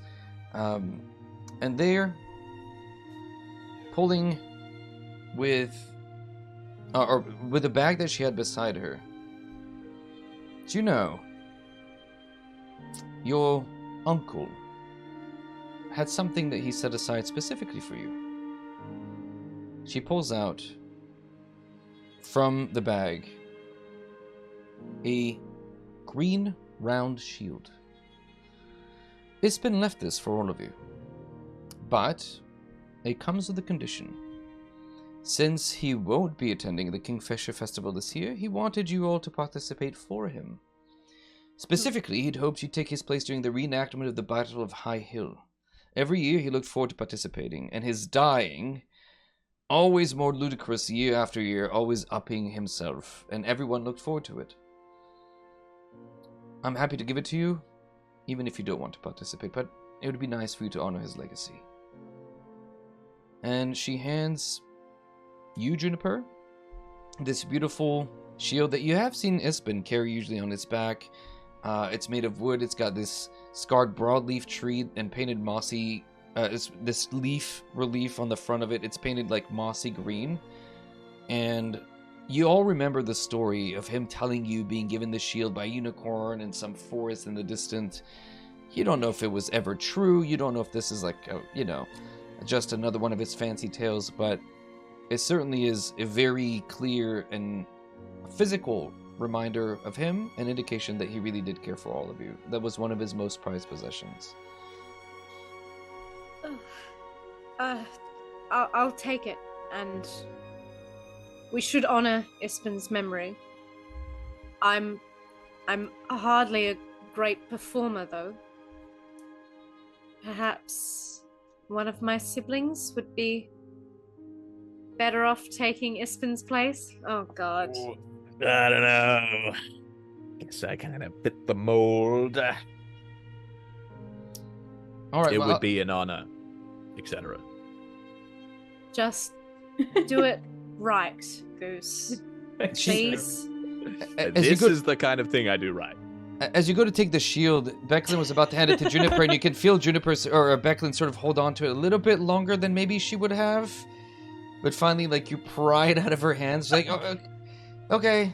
Are you, Juniper, are you sure? Is this for, yeah? No, yes, please. It wouldn't be good in my hands. My brother is a performer, Mhm. and he will do right by Ispin. Won't he? Yes, yes. Honestly, I heard like 50% of the words you said, but I got the general gist, so Right. not a problem. That will do. You watch as the dwarf turns to you, to face you, Goose. Right, well then, I'll see you tomorrow. Try to come about midday so you can get ready and know where you're meant to stand, alright? Yeah. No, don't yah me. Tomorrow. Yes, sir, or yes, ma'am. Yes, sir, or yes, ma'am. Good. This guy's a joker, and with this, she'll leave with Becklin as both of them need to continue getting preparations for the festival ready, leaving you all to your own devices. Are you sure you're right to do this? Oh, sorry. Yeah, you go. I was like, when you turn back to like the look at the five of us, Corey is still not Corey, but you can tell who it is. Yeah. Okay, that's about to be like, Goose is like, just- who yeah, is just that, one- by the way? just one Why is she just random hanging around? I guess at funeral. I guess at funerals, you're just like, oh, I guess they're related somehow. Somehow, yeah. Corey kind of looks like a younger sis, like if Corey hadn't been a twin, kind of what I imagine Corey looked like.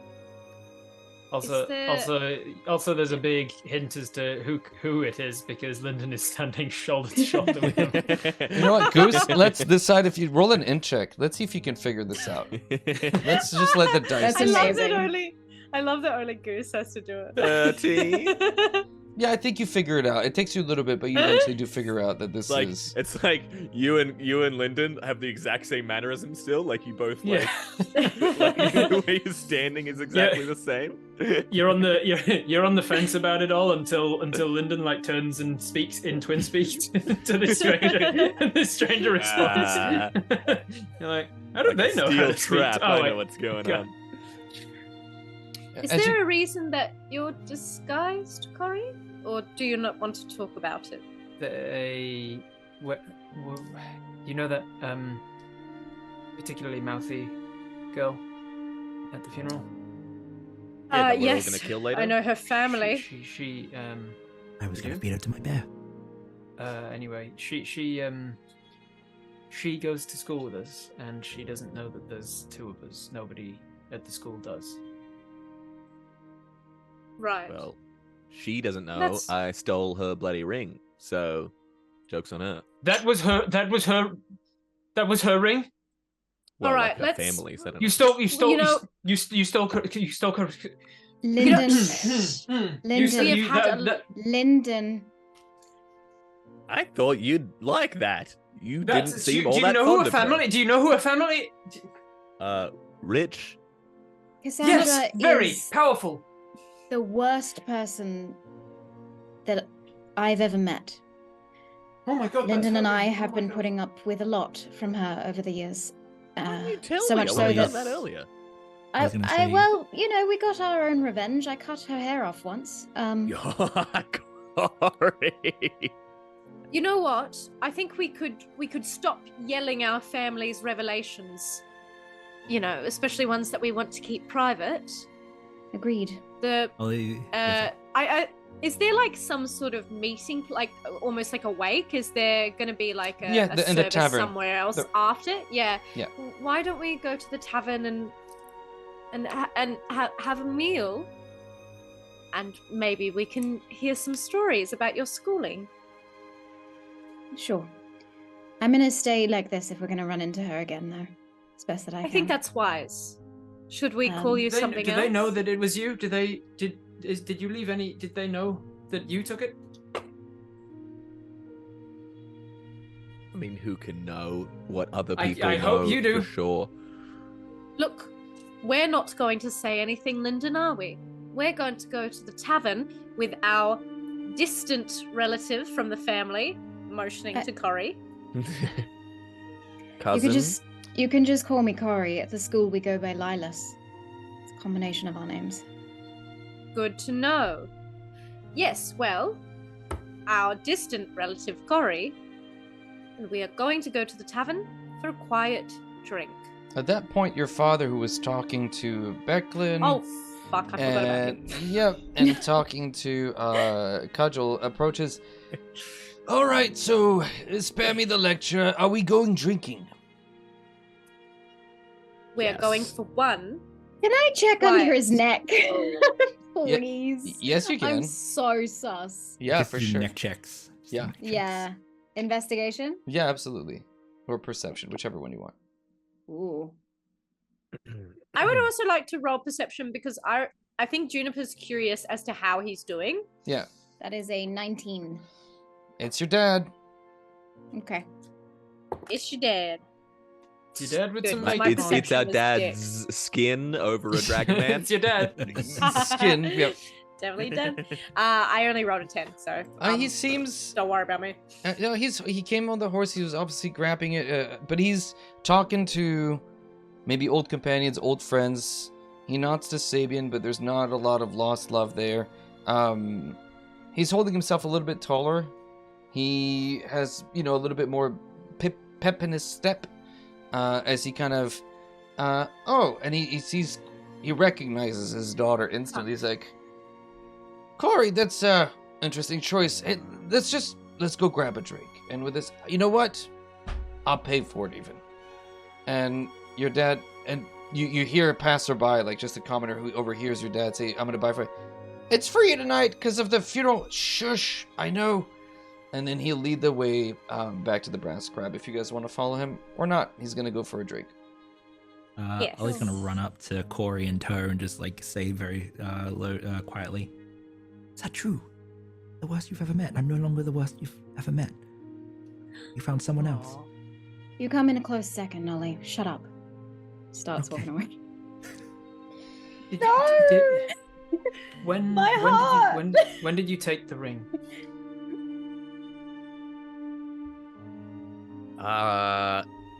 What? Which ring? Oh, the ring. Right, the ring. When The I need ring you to from be the serious city. here, Goose. I need to know. Was it like in the last few days, or was it like a week, It a month, was. a year ago? It was right before I came back to the house. So They work out it was you. They'll ruin us. They will ruin us. Do you understand? If they know it was you, they will ruin us. Lyndon, I don't think Why- they'll figure it out. why are you so concerned right now? Because They it don't was know. my fault that. Ooh. Okay, let's take a breath. In It town? seems like, Goose, you are not helping. It seems like there's something you want to get off your chest, Lyndon. You can tell us anything. You know, the last 4 years have been pretty tough. I didn't know, no. You haven't really told the us farm. much about it. The hardship. The reason that people haven't been buying Dad's produce and his pelts and things. That is the Gerber influence. It isn't a coincidence that it happened right after Corey and I cut off that bitch's ponytail. Her father is Okay. powerful, and he is vindictive, and he holds a grudge. He has deliberately tried to fuck up our whole family for the last 4 years, and now you've gone and stolen one of his... If he knows it was you, he will ruin us. What little we Lyndon. have left will be gone because... Lyndon, shh, please, listen to me. We're still here. Against all odds. Life at the farm is never going to be easy. And you know what? Our family has that as an advantage. Things have never been given to us. We've had to work for every single thing. And if no one buys any produce, then I will go into the forest and I will hunt. And we will scrape by as always. As long as you are not being affected at school, we will be fine. Don't worry about it, Lyndon, please. Juniper, At least I don't Goose think. is good at thieving. Well, so no thank one will you. know it's him. I Shut up, appreciate Goose. that. Now's not the time. How could he even find it? There's no way that he could track it down or anything. It's stolen now. That's not necessarily true, but It's very inconspicuous. He says, I just- glowing on his finger. It's like a lightsaber on his finger. Yeah. Nobody will ever find God. this. Cover that. Cover that up. Got a cool light to it, though. I'm just gonna like grab Goose's hand and try and like shove it under the table. No, it's not like Stop the one time those of you who saw him activate it, it did have a flare of like magic, and it did make like this sort of, you know how the ozone smell that you get from electricity sometimes, right? It sort of had that same energy to it. So those who are attuned to magic or know arcane magics will get that sort of scent and smell in the air. But those of them who are not, you know, who knows? But in this case, it just looks like a plain ring. It's not active. Nothing's happening. So it's not like it's a big beacon for everybody. Like, hey, look at this guy. Can you take it off? Can you take it off while while there's a chance that she's around? While there's a chance any of the Gerbers can see it. Can you just please not wear it? I would. I'm choosing not to. can you not take it Goose. off your Why? finger? That's so I cool. can take it off if I wanted to. Take off the ring. No, He I don't can't want take to. it off, so can he? No. I can I'll take owe it you- off. I don't want to. It's cool. I'll owe you a second favor if you can take off the ring, Goose. Right now. I can't take off the ring. You Thought stole so. a cursed ring. It's not God damn cursed. it, It seems Bruce, pretty what is wrong cool. with Why you? would you want to Lyndon? take off a really good ring? Let's not alert the entire town of what's happening. Please. You've always been so irresponsible. Your father shows up at this time with a tray full of drinks. All right, so a milk for Ollie, orange juice, apple juice, Father, wine. I can and drink now. I don't need. I can drink now. I'm old enough. Oh, fine. Well, here, take mine, and he gives you like a pretty big draft of ale, and he'll take the milk. Milk's good for the bones anyway. Even if I'm lactose intolerant some days. Whose room am I sharing tonight? I'm gonna take the milk away from our father since he's lactose intolerant. It just makes me a little bit gassy. It's all right. It's not worse than goose. Not Hey, worse Goose. than Goose is not Goose. a great All this- bar to be. Goose. All this, yeah, all the same. Hey, Goose. Goose. Yeah, big guy. I dare you to scull the milk. Grabs No. it immediately, grabs it. Skulls. Am I able to hold on to it? Strength check? Sure, give me a initiative, or give me a dex to see how fast you Post are. strength checks? Yeah. Let's Let's go. see. Fine. Yeah, Uh, you know what? Make a post strength check. I Is like it- that better. Okay. I got a healthy Oh 11. shit. Oh shit. 10. Fuck. Fine. Have your milk. I don't care. Nice. I'm gonna grab Lyndon's hand and Mhm. I'm just gonna say, we're gonna go for a walk just to calm down. We'll be back. I think that will be good.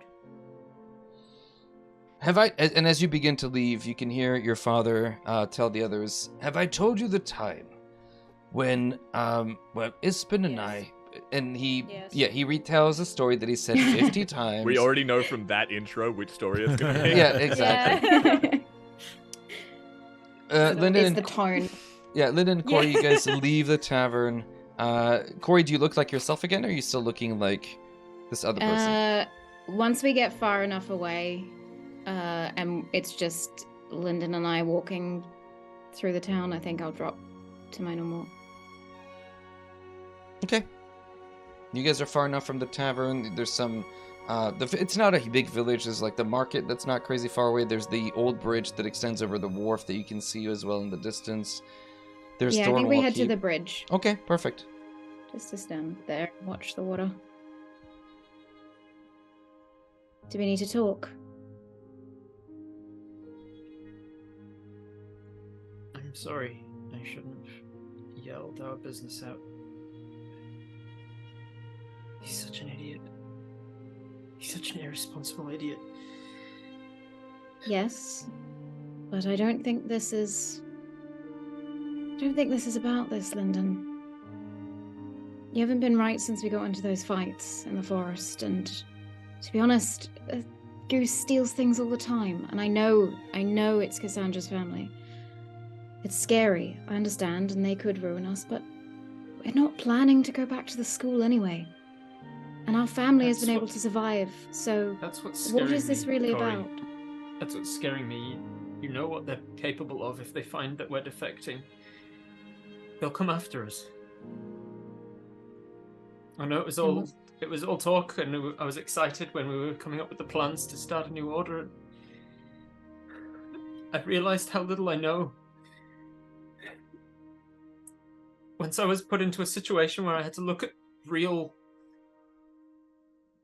danger, and I saw Ollie with blood on him today, and I saw Goose almost get his throat crushed by some God knows what, some sort of demon thing.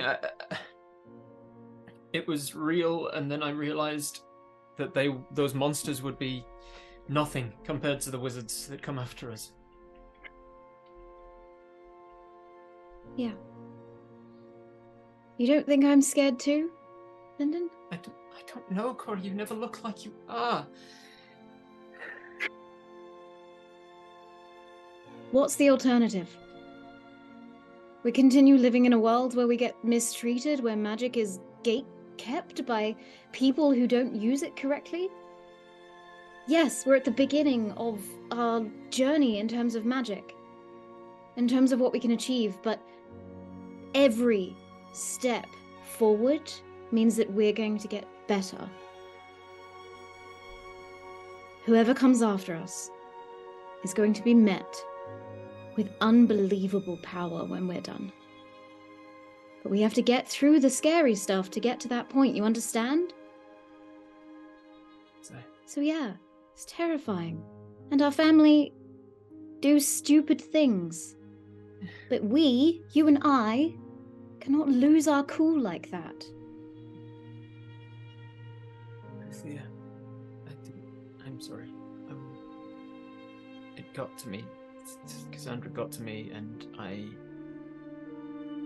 wanted to kill her. I was real close. Corey, I need you to make a perception check for me, please. I was real close. I have a spell that I think I've gotten the hang of now, and I almost used it on her, and it could have killed her, and I only realized that afterwards when she was walking away. 21. You hear... The village is not big, and you found a pretty remote spot, but it is very, very quiet. And that sort of silence as you guys are talking here, the lap of the waves sort of hitting at your feet. In fact, I can give us a little bit that effect. But beneath this, it's quiet in a way that is intentional. The nearby conversations, it's late. It's past midnight at this point. People are out, and they're getting ready for the festival, and the workers that were nearby sort of setting pennants and finishing some tables for the following day kind of go back home. But you hear the sound of a boot scuffing against a cobblestone, and with a 21, somebody's trying to be really quiet, and they just failed at it. And they're not that far away from you. Nearby, between some alleyway, and as you look, you can see a shadow that's a little bit darker and deeper, fairly large, human, that is lurking and waiting. I immediately look up to Lyndon. I say, because he's still talking, Nil. Go with me on this. I say in twin speak, and I continue in our heated discussion, acting as though we're still having a debate, except explaining the situation. Yeah. Okay, Lyndon, with the help of Corey, you spot that shadow, and it is waiting for a moment, and then you watch as it kind of darts. Do I stop it? I'll say in twin speak. Sorry. I slip my hand down into my component pouch, grab a couple of small tarts that are at the bottom, a feather. I'll crush them up in my hand. Silicak! And I'll just throw it off to the alleyway and fast asleep right there in that space. Roll your dice. So it's not a saving throw, I don't think, right? It's just like it is you not. add. It's about It's the hit points. Yeah. 5d8 hit points, and if I can roll above whatever they've got, they go to sleep. Go to sleep. Go to sleep. Go to sleep. Go to sleep, go to sleep, go to sleep. Go to sleep. 5d8. That's not too bad. 10, 22, and 7's 29. You see the magic bursts in that region. You hear coughing, and you see one of the guards of Cassandra steps out of the shadow. I was looking for one, but it looks like I found two. Either way, just gotta beat one of you to a pulp. Which one's it gonna be? Idiot doesn't even recognize when he's talking to an illusion. I'm gonna start flicking through my book, backing up a little bit, and I switch to twin speak and say, "We're gonna have to take this guy down." I don't think I have any spells left Well, we'll because see. we haven't rested, have we? We'll see if Oh, no. we'll see if you can. No, we've rested since the. We've rested. the Never Dragonman mind. fight. Then, in that we case, rested since the dragon fight, but you have cast Yeah. disguise self. I've done And if one. it's been more than yes. an hour, you might have cast it twice. How Don't long know has it if been it's been since more we than an hour. originally would have cast it? If she's only cast it the one time, you dropped it, you didn't recast it, right? Just the one time, so it would have been enough to cover the funeral Okay. by and large. Funerals, You're okay, right. yeah. So you would Okay. have 2 spell slots left. Yeah, I said to him, "Let's see if you're smart enough to work out which of us is actually real." Then, and then I will walk away from Corey a little bit, and I will start to cast a spell unless he does something. All Unless right, he does something to try and stop. I'm gonna first try I and need you to get make in there first. make a deception or performance. I'll leave it up to you to decide. Dirty 20. Sorry, Dirto 20, mate. Dodo 20. Yay! Yeah. It's- Did I try to? let me Thanks, get- Fantastic. All right, give me a second. He looks around and he focuses on you, the one who's talking currently. And you watch as he draws from him a large club. Well, I guess thank you for telling me which one's real and which one's fake. And with this, I'm going to ask the two of you to roll initiative, please. As you are far away from the rest of the family, Cassandra 100% spotted Lyndon, and she sent her goon to go after him. And lucky for him, you guys decided to walk away. Okay. You know, for a second I was like, you know, Rackham keeps getting us in solo combats, but then I was like, you know, we're doing it to ourselves though, so we really can't be mad at the GM. I rolled at 21 on initiative. Nice. I got a 13. 21, 13. All right, Lyndon. You guys are on the pier here, and Corey. Where's Corey? Right here. Oh, Lyndon, you're not asleep anymore. Maybe we stand you up. Okay. Let me roll for our buddy here. Natural 1, because God hates me. Excellent. So, Dodo 20. So that's Lyndon first, Corey next, and then the thug last. Sorry, Lyndon. Lyndon next. Oh, Corey first? Sorry. It's very funny that you're getting the twins mixed up. I do. Rolled a 21. Corey, Ah, there what are you you go. doing? The thug is at the end of the bridge. He's drawn his large club. It's quiet, and he's walking towards you, sort of with a smirk on his face, maybe a little bit overconfident. But he sees two diminutive elves, and he's more than happy to squash him. From the way that this guard is speaking, are they intoxicated like Cassandra was? No. Okay. I'm gonna step forward, playing off what Lyndon is trying to do, that I am an illusion. I'm going to, very unlike Corey, reveal the femininity of Cory and charm. Are you Yeah. flushing this guy? It's the old Bugs Bunny. It's the old Sounded Bugs like a Bunny. Works every time. euphemism for just Yeah. It did a little bit. I Give undo him my the shirt old to reveal that I razzle-dazzle. have a feminine reveal the form. femininity. I reveal the femininity. At the same time, I would like to attempt to flirt and cast Charm Person on this guy. Okay, how close you're about 40 feet away. How close do you want to get? I'm gonna dance forward. I'm gonna swing my hips more than necessary and step towards this guy so that I'm close enough in range. Okay, so it's a wisdom saving throw. What's the DC? DC 13. All right, let's see if how he does. As you sashay forward, I don't know why I would be into little boys with no hips. It's just not working. As you walk forward, it's not doing it for him. He rolled a 14. Perfect. I guess that's good. Because you've gone above and beyond to look like, I know you guys are like non-gender specific, but right Yeah. now you just kind of look because you're bound and you look kind of vaguely masculine as well. It's like, no, this just isn't working. That makes sense. I just Okay, kind of stand there. Okay. With that, What else then can I do? Lyndon. I don't think I can do much else. Lyndon, you're up. Yeah, like a like a pair of twins joined at the brain. We both decided to choose an enchantment spell, and so I immediately start flicking to hideous laughter, and I throw out the components for it. What is the components for that? It's just there is a material component. This one is. Oh, sorry, I got sleep, and this one mixed up before. This is the one with the tiny tarts and the feather. Perfect. Yeah. I throw it out towards him, and there's no like accompanying joke or anything. Lyndon's not that kind of guy. It's just that he is trying to manipulate the guy's mind to see everything around him as just hysterically hilarious, like he's high on something. And he's going to attempt to hideous laughter him. That Okay. means a wisdom saving throw, please.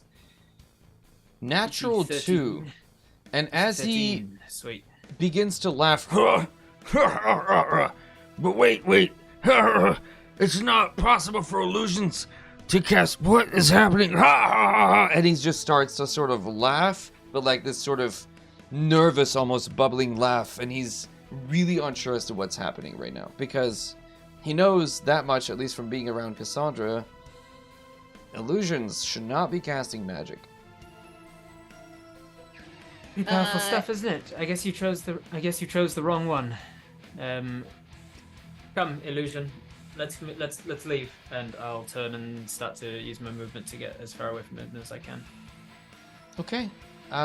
So behind you is the open ocean, the large river. Oh, we are on the thing. Okay, Yeah. I'm getting past him. I'm using my movement to get all the way to him then, and then my bonus action to face step past him. Okay. 30 feet past him as I sort of tuck down and I say, also, you racist, and then I'll bleep myself for the sake of this stream, but I say something very rude. Also, you racist, I'm an Eladrin, not an elf, and I'll use my Eladrin face step past him. Okay. It's his turn next. He, at the end of his turn, will make another wisdom saving throw to see if he finds the joke to be less or more funny. He's still laughing. He's still incapacitated, kind of holding his stomach, and just kind of like laughing so hard. I don't know if any of you have ever had that, where he starts having like weird hiccups, and he's almost like throwing up from laughing so hard. His muscles are so tense, and he's like in pain laughing, but he's unable to move. Cory, what do you want to do? You watch Lyndon kind of face step and is further away from you, past this thug who's kind of the edge or where the bridge meets the land. I am going to follow suit, face step, or walk as far as I can without getting into range, and then face step forward. Okay. We're gonna run. All right. As the both of you run, and Lyndon, I think you're going to continue running. I just need to on my check. turn, I dash and move. 60 feet into the town. Let's just see if he saves. If he doesn't save here, then you guys are able to get away from him. Let's find out. Natural 3. You're just telling the greatest things. The thug kind of falls to the ground, laughing. A couple people pop out of their windows. You can hear these shutters open. Shush! We're getting ready for tomorrow. It's gonna be a busy day. Shut up.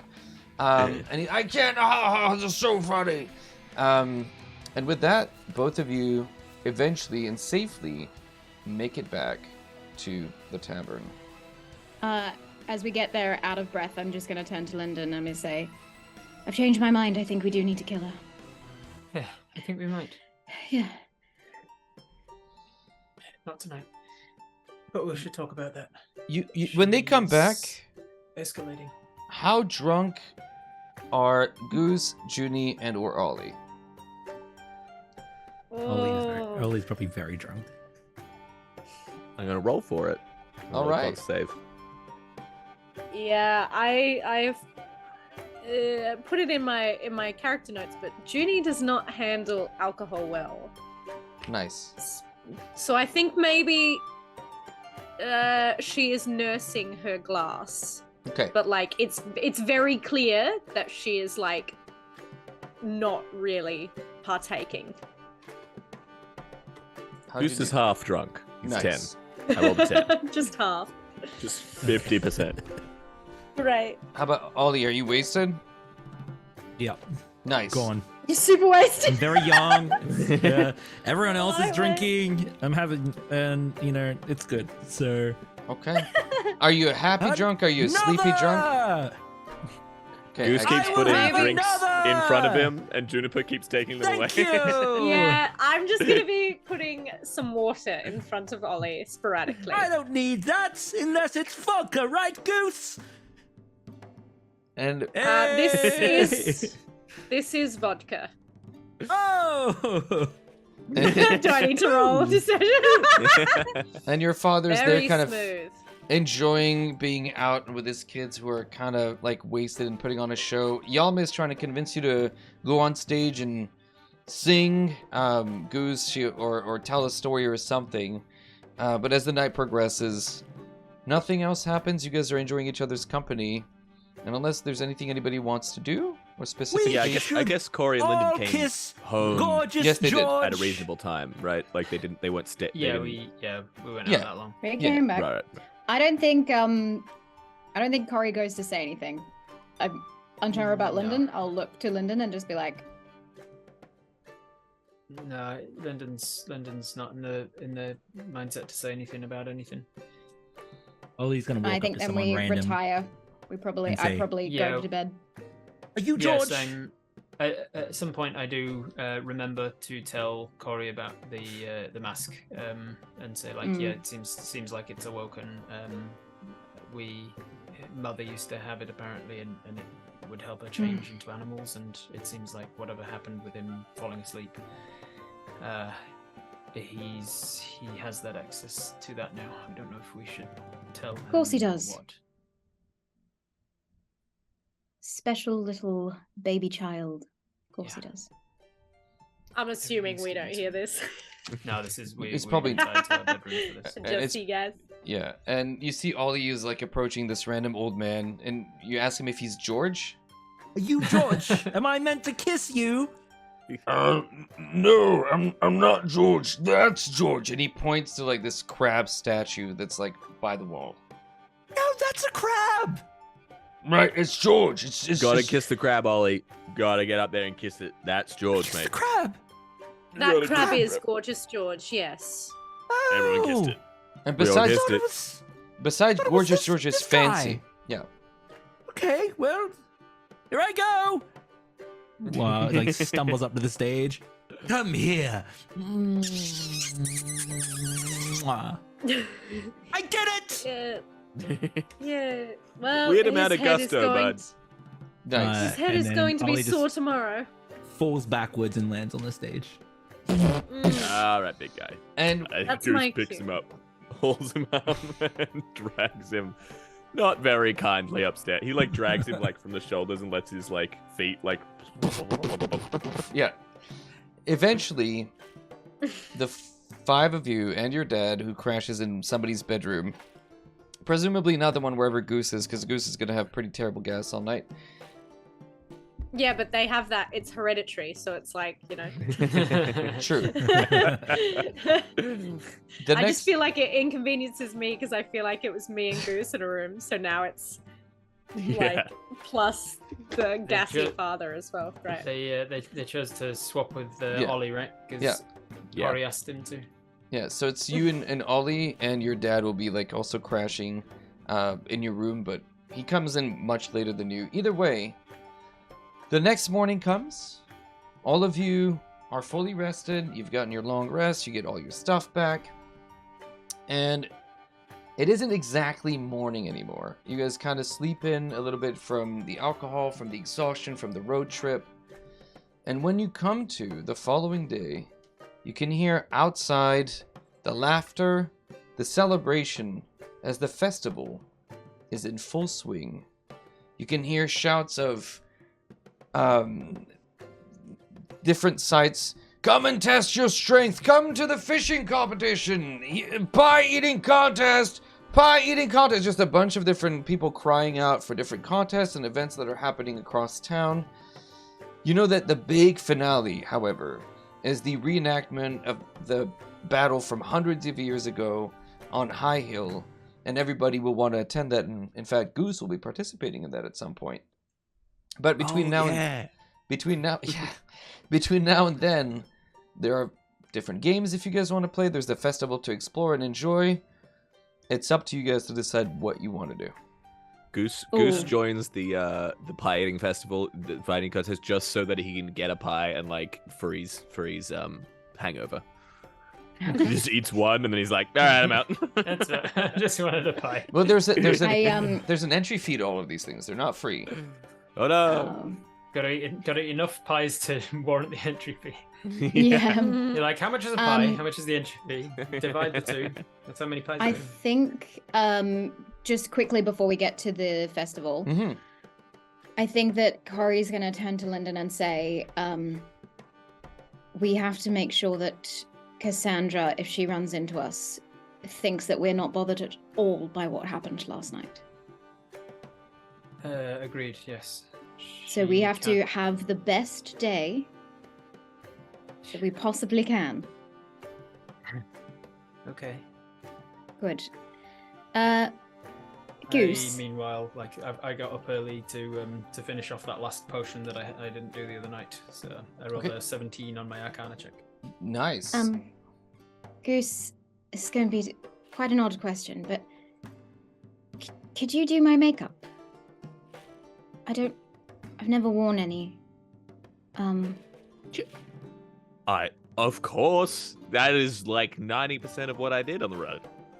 That and costumes. And singing. I would like to maybe dress up a little today. I don't want to be casting a disguise spell every day, or every hour. I should definitely maybe look different than Lyndon today. That makes sense. You can borrow some clothes. I got some blouses that should fit you generally. If Why you would is like, everyone talking so loud? Please keep your voices down. no, Shut this up, is Ollie. a learning. This is good for learning, Ollie. Yeah, I'm Ollie. learning right now. Clapping. Corey's literally Ah. clapping in Hey, your claps face. for Oh, nice. Ollie. Hey, as soon as Ollie comes down. Mate, I picked up Mate, some who extra cloaks, Corey, if you would like. Some who are you different kidding, clothes. Dredd? You're 18. You've got a metabolism that no No. hangovers. True. Shit, Yeah, that shit hits you when you're absolutely, 30. And I'm a druid. Yeah, we're all feeling it now. Yeah. So what do you? Yes. I think for the first time, Corey looks incredibly unsure of herself. Like, never done this before. But there's definitely still, like, objectively, definitely not going to take Junie's offer on Junie's clothes and is going to wear whatever Goose has offered. Yeah, just That's rough, uncomfortable. but I'll swallow it. It's all like 80s hair metal like clothing, right? You understand that Yeah. you're gonna look like you belong to Kiss. Or I mean, something. I think just wearing a blouse that shows off her feminine Yeah. body blouses rather and than tight what she pants. wears You can That's what say he's got. boobs. Yeah, it's okay. Yeah. I just We're don't. all big I don't people. want to say it's actually showing off her boobs because I don't. That's not what I want either. I was No. trying to just like. But you're not, for once, you're not like bounding, But I'm binding not your bound. chest. I'm Yeah, not yeah. wearing padding. I'm just gonna be female. Mm-hmm. Corey hates it. Alright. Goose. Yeah. Goose does. I mean, yeah. So I've said before, Goose has proficiency in disguise kits. Yeah. He knows how to dress people up. He knows how to put makeup on. What do you make her look like? He is Within tempted reason. to go full clown makeup, but he understands that Corey is maybe in a vulnerable position right now, and so he steels himself through the sibling need to ridicule. Okay. Make a wisdom saving throw. Yeah. Okay. No. It's light. It's there, but it's not like over the top. Thank you. As Do I look all right? You look great. I mean, I only do great jobs, so it's more of a compliment for me than it is. You're a great canvas. Let's say that. Lyndon? I'm kidding, Corey. You look great. Let's just enjoy the festival. You follow. Damn follow. Yeah, Not quite right. close though. It was close. I Let's have go some. eat pie and stuff. I have some money. Please, she'll hand out like kind of scraping the bottom of her kind of trousers. Please, there should be enough for each of you to at least do something, one stall or one activity. So how much steel town. coins? How much steel coins do you guys have? So steel is the equivalent of like gold in a traditional setting. It goes steel and then iron and then silver. I imagine. I don't. Because some of you found money in my inventory. Yeah, Yeah, some- Ollie but- found. Ollie has it, but hasn't brought it up. 'Cause it hasn't come up naturally. Okay. You Yeah. brought it up Goose knows to about it. Goose. Yeah, Goose You knows say about steel coins is the equivalent of gold in other settings. Yes. So- Iron is silver. Yeah, and silver is copper. correct. That's not gonna I help have you either. 8. Yeah, I know. Yeah, I know. I have 8 iron then. Okay. Do for my we name. do we need money? Yes. I found some. I forgot to bring it up. Oh. So we'll say Yeah, that I'm gonna like hand over the patch that I have found to Junie, having no idea exactly what I have in my hands, and I'll hand over. I think it was like I have 50, but I Yeah. would have started with some. Yeah, you- So, and I would have been Whoa. taught to squirrel some away in my boot. I don't get it, but Uncle Ispin was like, keep some money in your boot at all times. So I won't give you my starter, but I think it's like 45 or something like that because I was an Outlander. So I'll have 5 in Yeah. my boot. So Sure. I'll hand you a patch of 45. Whoa. It's too much to fit in my boot. It's too much to keep in my shoe. So Are we not going to question why Ollie has 45 steel? That's a lot of Oh. steel, Ollie. You found it on found the it on- corpse. I thought it was found like. it on the- I thought it was a few steel at best. I didn't realize it was a payday. Jesus. Oh. Or Okay, No. well, this should be. An I incredible essentially amount want of to divvy up like enough money, and also I had 10 Are in we- my have inventory, we- but enough money have- for all of the kids to at least do like 2 fun activities, barring Juniper. She doesn't care about. this is like, like Chuck E. her- Cheese. Here are your tokens. J go have money. fun. We don't Essentially, need. We yeah. don't need you to give money to the kids. All right. We're. Oh, we and are where would you adults suppose now. they Are we find it? going to? But no. If we're finding money, I mean, is that Ollie's money or is it our money? Are we I don't are need we all money. entitled to some of that? We all did a little bit of the murder, so I think we all get a little bit of the money.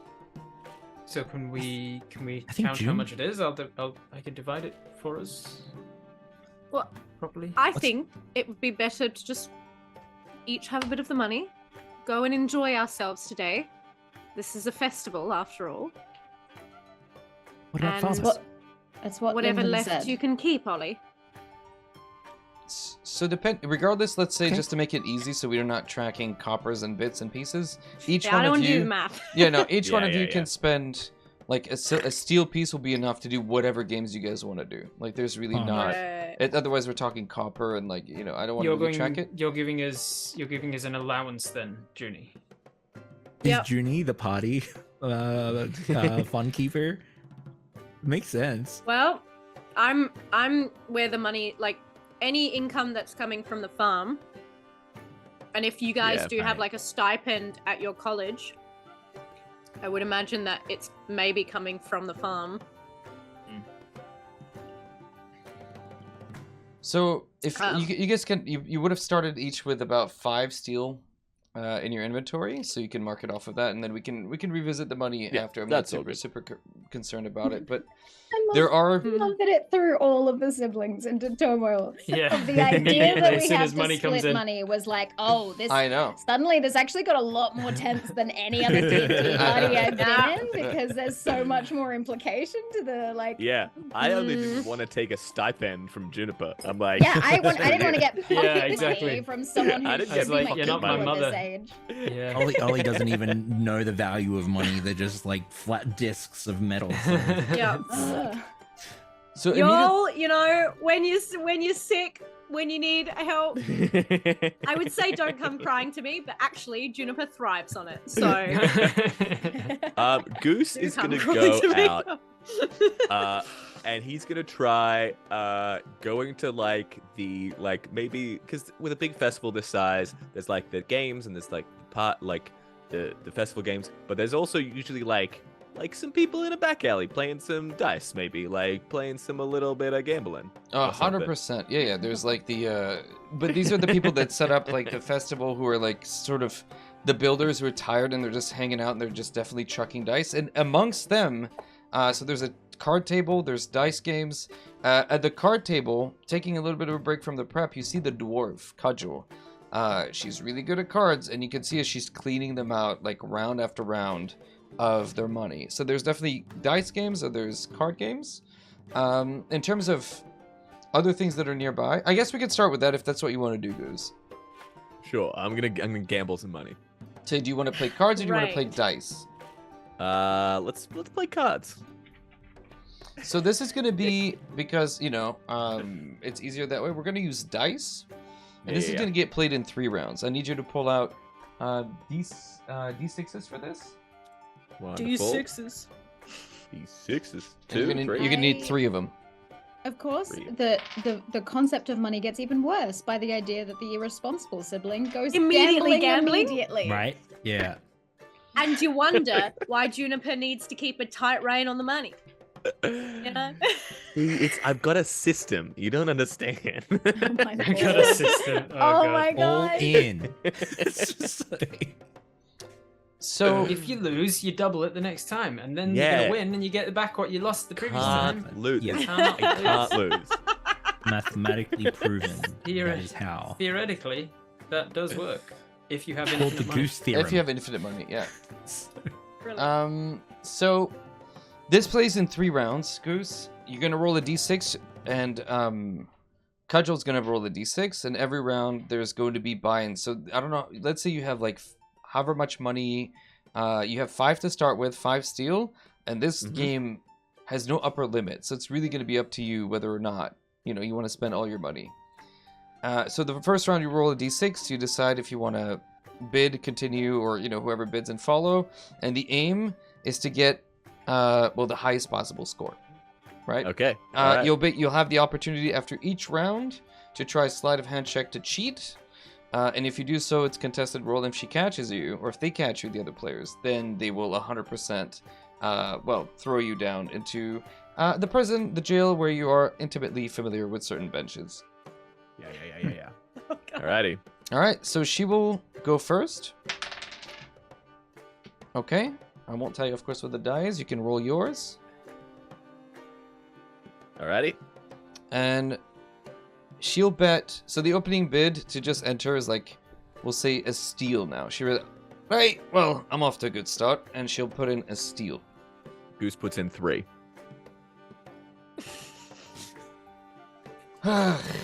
One of those, eh? And you see the other guys fold immediately. She looks at her hand, and she's like, All right. She'll go. She'll match you. There's 6 steel in the pot. She will go. She will check. All right. We're rolling a second die. Yep. All right. Goose goes all in. Your last 2 steel. Bang in the pot. She will try to make an insight check. No, she has no idea what you have. Goose is gonna deception. Does poorly, but She rolled a 3. technically he rolled a 5. So All right. God. The bad acting from the bad person who can't read. In fact, the myth of cudgel is maybe overstated. It's more the hammer that's there that people don't want to lose to. yeah. She folds, and she shows a 5 and a 3. I had a 4 and a 3. Nice. Like, darn it. Ugh. So the first round you win, and you pocket an extra 3 steel if you want to add that to your inventory. Lovely. Let's go to the others. What are you guys doing? So beside you, there's like a what's marked as the Goblin Snot Pie Eating Contest. There is the Whack-A-Dwarf. There is the Strongman's Trial. There's like a brain teaser section. There's the Battle of the Bards. There's a soothsayer that sort of reads the future. Do any of these sound interesting to any of you? Just question Whack-A-Dwarf. Yeah. Yeah, that's got some Is that connotations, huh? like whack-a-mole, but there's like little offensive dwarf Yeah, there's things just that pop out? yeah, there's stuffed dwarven mannequins that pop cool. out. Yeah, that's exactly what it is. That's so awesome and not at all Horrifying. offensive. Oh boy. Ugh. What is? It's okay, what they're are the getting rest of you guys paid doing? now. I might be interested in either the soothsayer or literally going back to the tavern. There's Just having just a two meal. more games that I didn't mention. There's the archery contest, obviously. There's an archery range, and there is the fishing contest that is like renowned in town for the Kingfisher Festival. There's obviously a fishing contest as well. So I guess I'll go around the table. Zach or Goose, you're losing money, but in this case, winning money. Let's start with Dread. Dread, what are you, or Ollie, what are you doing, if anything? So we've all split off? Immediately, Goose, all right, bye, and just takes off, just leaving you all behind. The others are maybe still there for the time being, but you just kind of stepped out of the tavern. Junie, what am I meant to do? Why? Whatever you like. There's fishing or archery or fortune telling. There's games, Do they prizes. have animals? Some sort of I think so. Is collection there of like animals? a petting zoo or something? Yeah, there's like a small menagerie, and it's basically animals that have been sort of put makeup on to just look really friendly, and people go there, but it's not drawing any interest because plenty of farms here, people have animals, and it's just, look at these fantastic exotic creatures, and it's just a rabbit I hear that. that's been given like a makeup to look like some other fantastical creature. They've put like a horn on it to make it look like an An almirage. and whatever. Esquilax. Yeah, exactly. I don't even say goodbye to anyone. I just head over there. I'm just like beelining it to that area. Creatures. You said you have creatures of what sorts, of what type? Ooh, brace yourself, young man. I'm braced. Behold, and there. Holding. And you see a donkey that's been given a makeover, thick lipstick, That's a rouge whole on it. ass. Yes, it is. It's so scary. It'll bite your face off, and you watch the donkey. It looks really uninterested. It's not the most Hello? exciting thing, but kids are What's enjoying your it. name? And I'm gonna use my feature that I just got at second level, which is what's it called? Speech of the Woods. You look- Yeah, so I can speak with animals. The donkey looks at you and says, "It's not a. How are you? My name's Kevin. Hi, Kevin. I'm Ollie. You got any food?" Oh, I always carry something with me. I just fish around in my pockets. I just grab things throughout the day. What do I pull out randomly? You pull out a bit of pocket bacon that you would have taken from breakfast. Here you go. Thanks. So What are you doing here? Are you? I'm not really a terrifying beast. I'm just a donkey. She likes to dress me up. It's just fun. The kids enjoy it. I get a lot of food, and I get pets, and I like scritches. Scritch. That's Are nice. you okay though? Are you Oh yeah, we're into treated this? great. This is awesome. Oh, good. Yeah, You don't have to stage some sort of escape. Just give me the signal if you want to get out of here, because I can arrange that. No, I life is good. You know, life in the forest is really dangerous. There's like wolves and stuff. Oh yes, I'm friend to many a wolf. And with that, the donkey will immediately stop paying attention to you, and he backs away from you to go to a close by little kid who's looking to give him carrots. Ollie just walks up to the kid and starts telling facts about animals. Mom! We cut to Corey and Lyndon. What are you guys doing?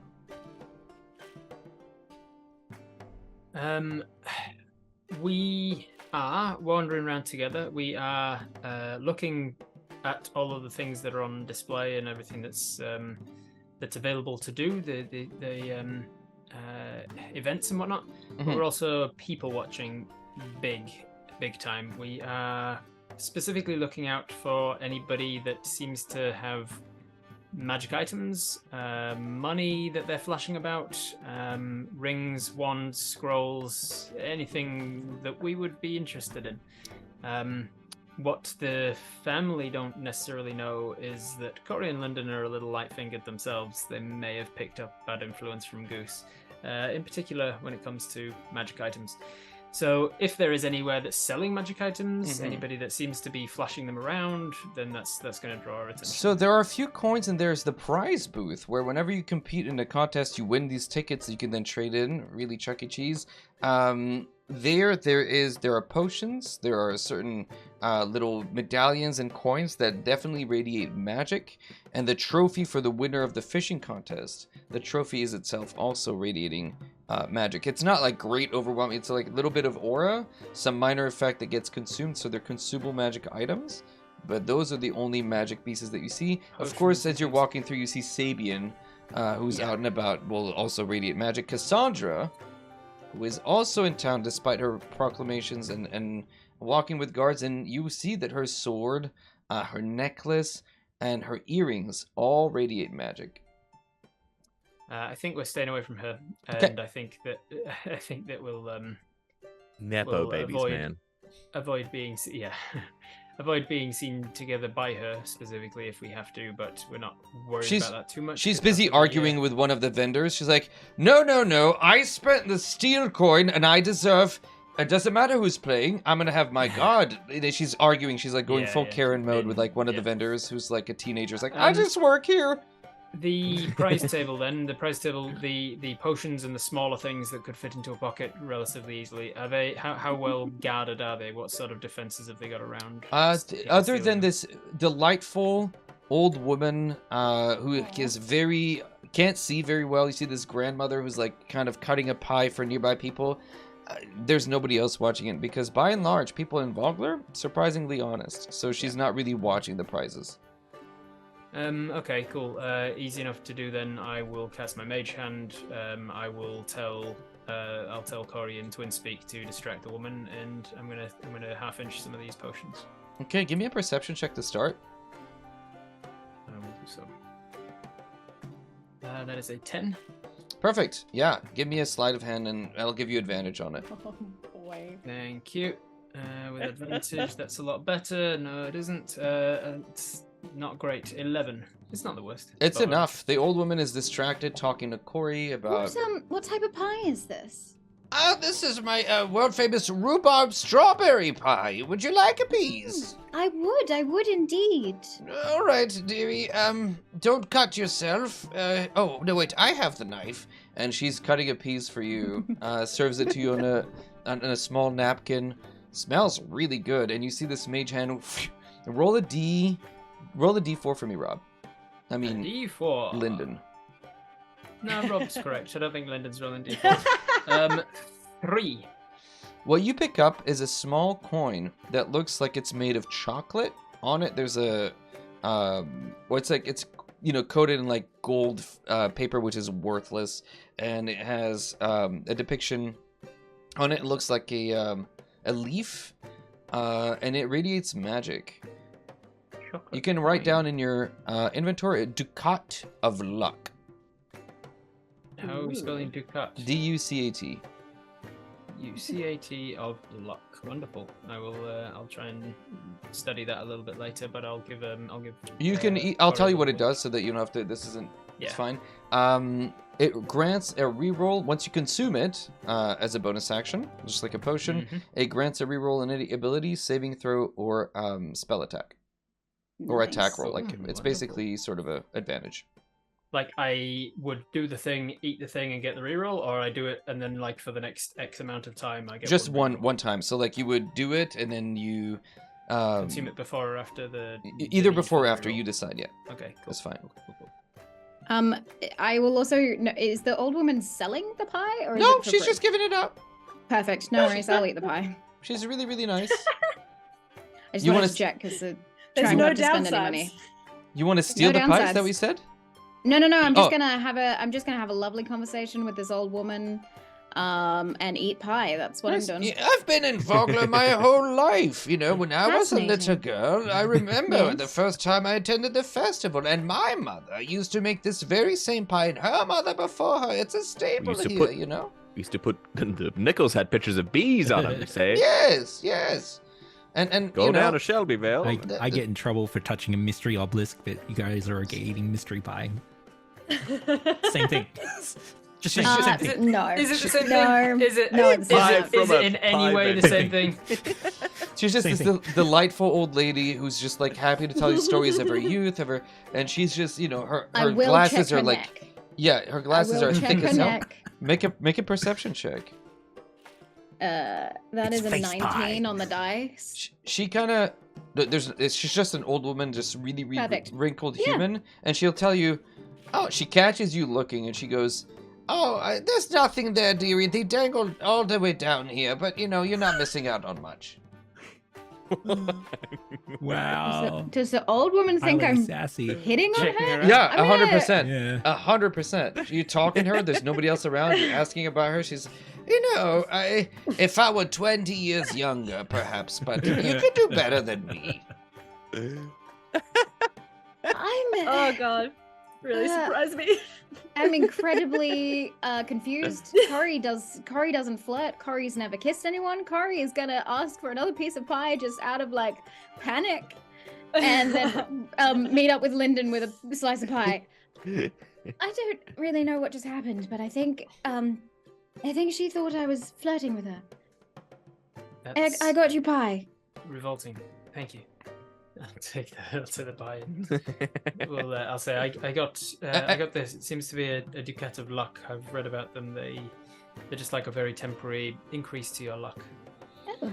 Yeah, As you I leave was with the thinking I pie, might, if we want to at any point come back, we can circle back. I could actually eat this before I try and take another thing. I'm more likely to That's a take something really better. good idea. Yeah. as you're Alright. walking with the pie away, you see the nearby, like, the stand where they have the pie eating contest. This guy who's obviously a human, he's doing green face, which is probably not the coolest thing, but he looks like a goblin, or he's dressed like a goblin. Hey, do you want to participate? We need what? We need up to 2 more contestants for a pie eating contest. Chef Nostrils snot eating pie. Are you interested? Big prizes for the winner. Snot. What- Yucky. What is it free? Well, no, but it's not expensive. I have to pay for the stuff to make the pies, obviously, you understand. But there is money for grabs. There's a title, which, you know, is big deal. How much is it to enter? It's usually an iron piece each. You want to do it? Corey? I mean, if there's money up for grabs, I was thinking about it, but what do you think? I think it might be a good idea. Could get us some coin. Why not? Let's give it a go. All right. You're nearby as well, Junie. What are you doing before we go to the pie eating contest? The archery and the fishing one, Mhm. do they like? Is the entry fee just the same, or is it like a competition? The Is there like a prize element, or is it you catch what you keep? So the fishing one is whoever catches the biggest fish. There is no entry fee for it, and it's just a tradition in the town. The archery range definitely has an entry fee, and it's just you see other people kind of doing it, and they don't know what they're doing. The bow that's given is also like really not very good, and the string is like borderline frayed. It's like a 20-pound. It's like a really terrible bow, and it's just increasingly more difficult. Targets to hit smaller and further away. And there are 3 of them, and the goal is just to hit all 3 targets.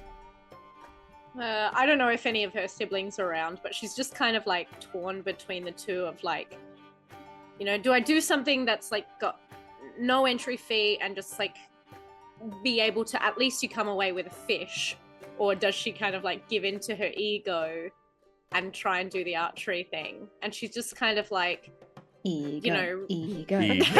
like running through her pocket. Yeah, a little devil pops up on your shoulder and it's Goose, and he's like, ego, ego, ego.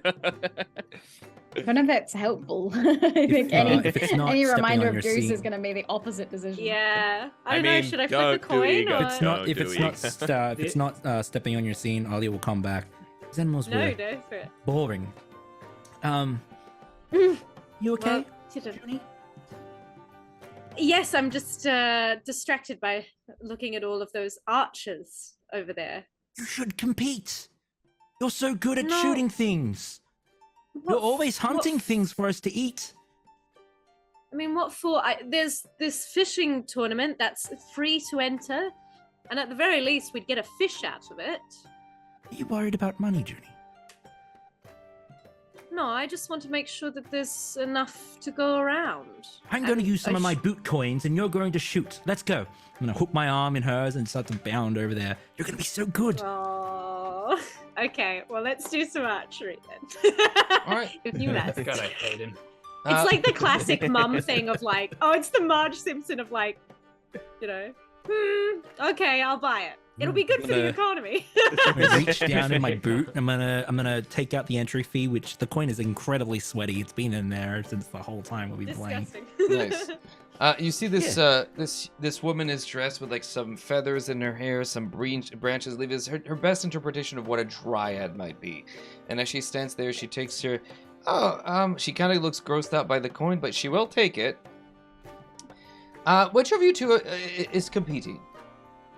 Junie. That would be me. All right. Well, 3 targets stand behind me at increasing ranges, smaller, and there's no trick to it. It's just a matter of trying to hit them. If you manage to hit the dead center of all 3, that's the maximum amount of points. They're, different zones. No points if you miss. 1 if you hit the outside. 2 if you head towards the middle, and 3 for dead center. If you manage to get 9 points, you win the grand prize. Do you want to try?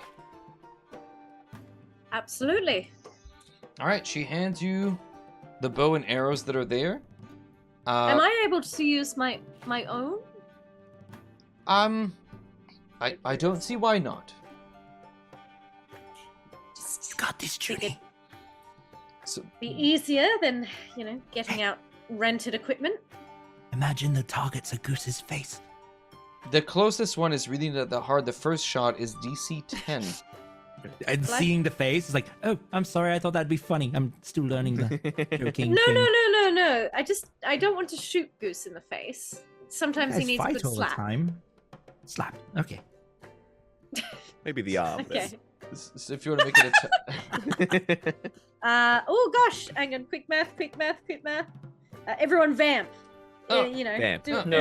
Vamp. No, everybody Vamp. stay silent. I did have something that I've been biting Say my some tongue numbers. about Just randomly say all- some numbers. I've been biting my tongue That's about a this. twin. That's a all- 20? Okay. I 21. noticed something 21? about twins. Your arrow, dead center, and she's like, "Oh, all right, that's how it's going to be. Fine." And you see a person, the kid that was waiting in line behind. "Oh, that was really good. Oh my gosh, she's really good. That's my She goes- sister. Your sister's really good. You're tall." You're short. I am. Truly, as kids do speak.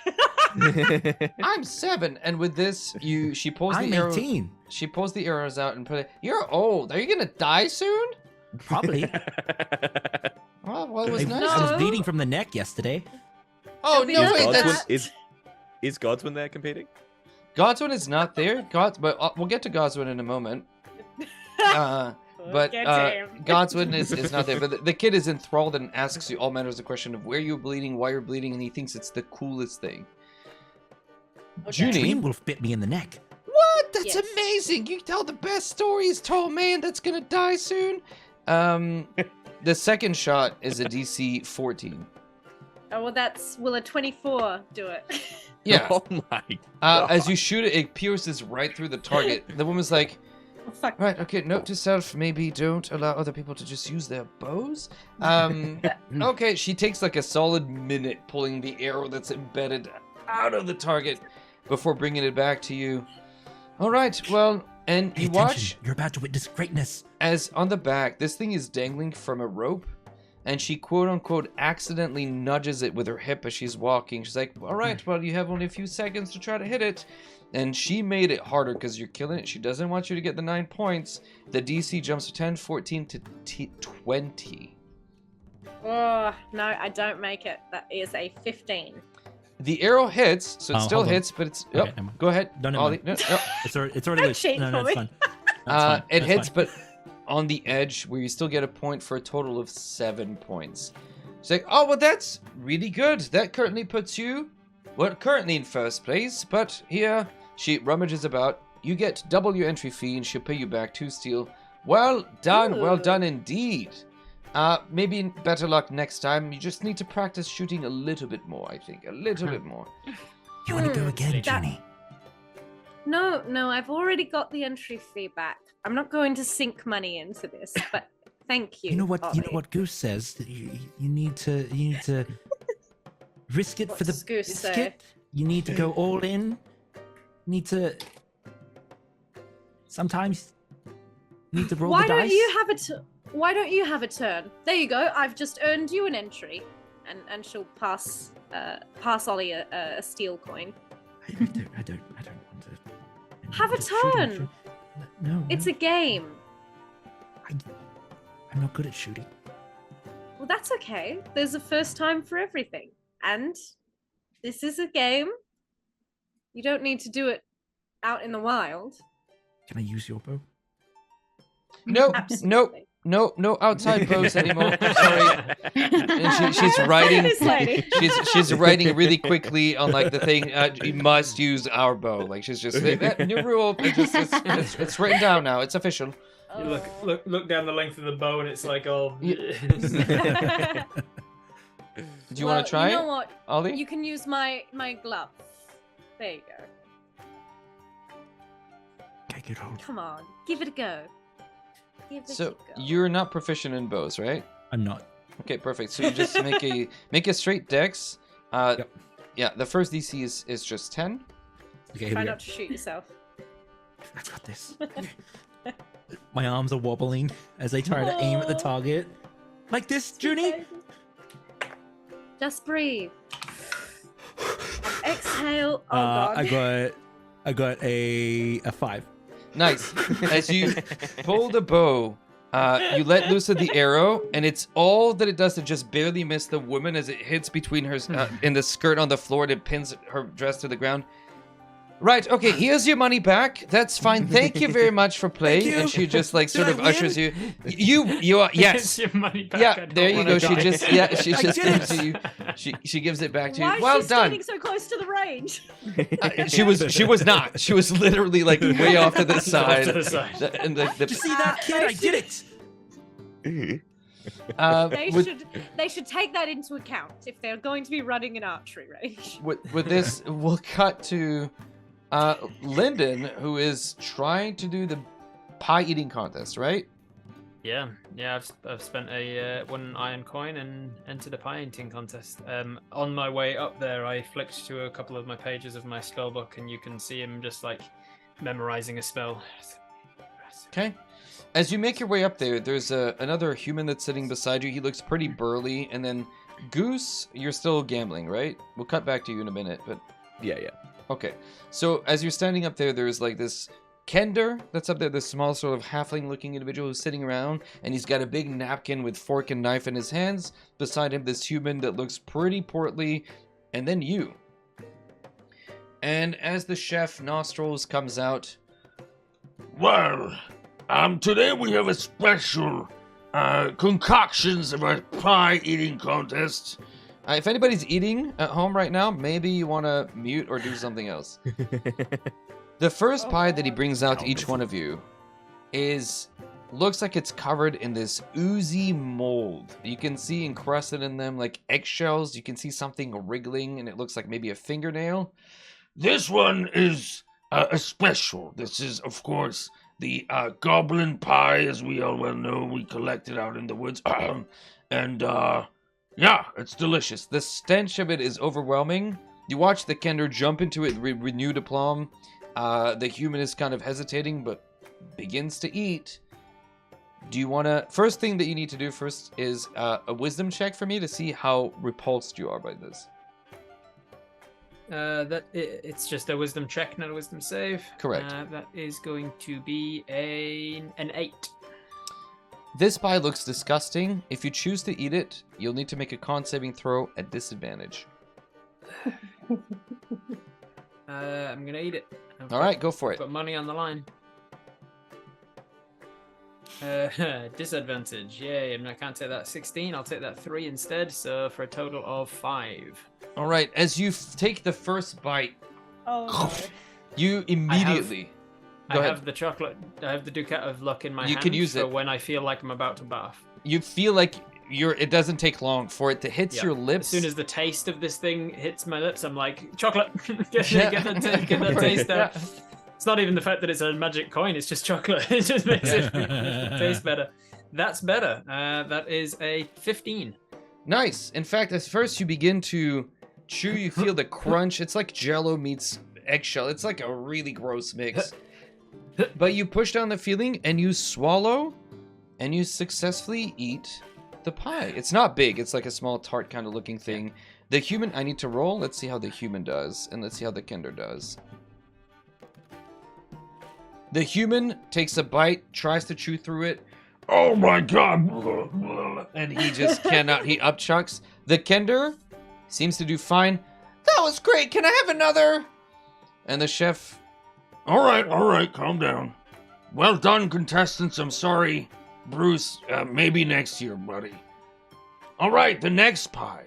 Are you ready, contestants?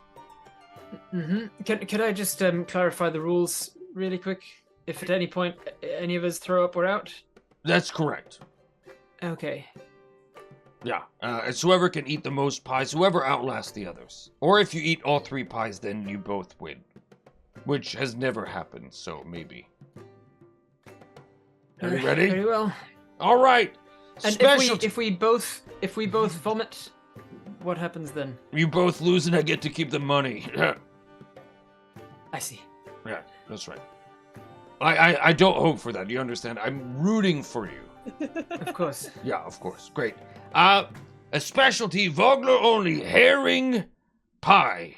And as he pulls out what looks to be a crust filled with like raw herrings that have actually been like fermented, it smells awful. There's a thin crust on top of it, but it doesn't really do much to turn it into like jelly and ooze, and it's rather the consistency I'm particularly proud of. It feels like you're chewing on an old sock that's been left to rot into bear scat. It's quite delicious. Lyndon, I'm going to ask you to start by making indeed. Yeah, a wisdom check for me, please. As this pie comes out, I'm just gonna cast a little prestidigitation so that the pie smells sweet. Make a wisdom check with advantage. I'd just hold my nose, you know. Get it down there. Down the hatch. I'm wondering if Lyndon starts thinking about Goose's socks and how bad they are. He had some stinky socks. He had some stinky feet. But maybe that will come in handy, you know? How worse could it be? How do you do, Lyndon? The campaign will end. I will. I will before rolling as it's coming out. I say, I sort of say loudly to the surrounding audience, "Woo, woo, Isa, woos," and then just sort of like doing a little stretching and, "Oh, these don't smell too good at all, do they?" The wisdom's check is going to be a 12. You get to roll at advantage 11, because the sorry. pie smells sweet. Yeah. Oh, wonderful. Yeah. That is still a 12. It's just enough. It's just enough to be able to give it a shot to eat with no disadvantage. Go ahead and take a bite. DC 15 Constitution How does saving I throw. look across to the Kenda? Mm-hmm. How's he reacting? Fish. I hate fish. Sucks that I live in a fishing town. All right, I will give it a go. Let's see if I can hold this down. Hey, nice, thank God. That is with a Constitution save. That's an 18. Nice. The Kender rolls with disadvantage, but I rolled a 16 and a 14. He's able to chow down on the herring pie as well. And both of you, Chef Snoss was like, All right. Well done. he's picking, you watch as he's like knuckle deep into his nose picking out boogers. And he's like, Well, last but not least, and he's rubbing his belly button, just taking out whatever lint he can. the final pie. I'll say, Neem.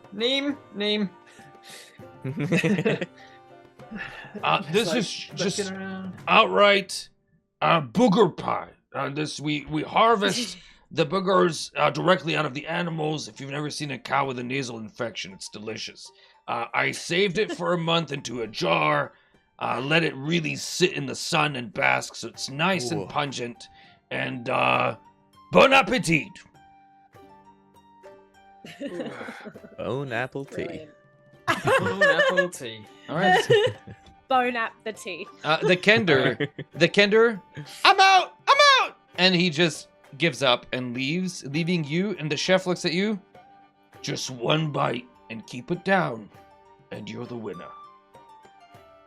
Very well. You see Lyndon take his wand and slip it down inside his shirt as soon as the Kenda left. I got a 13 on the wisdom check. You're good to eat it with no disadvantage. The DC on this pie is 17.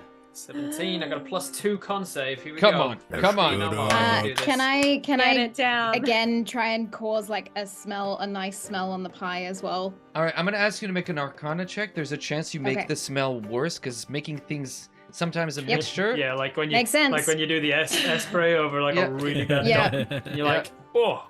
That's just- Okay. Now it's just a combination of Did these not two That's help. exactly. That is a natural 20 plus 5. Let's All go. right. Natto Tweno. Natto Tweno. Tweno. With I that, will yeah. never say that in my life. You, with that, you have advantage on your Constitution saving throw. Oh, thank you, Corey. Here we go. I got a 12 and a 10. Nope, that's a 14 then. As you take a bite, you don't fail by 5 or more. You can choose one of the two options, Lyndon.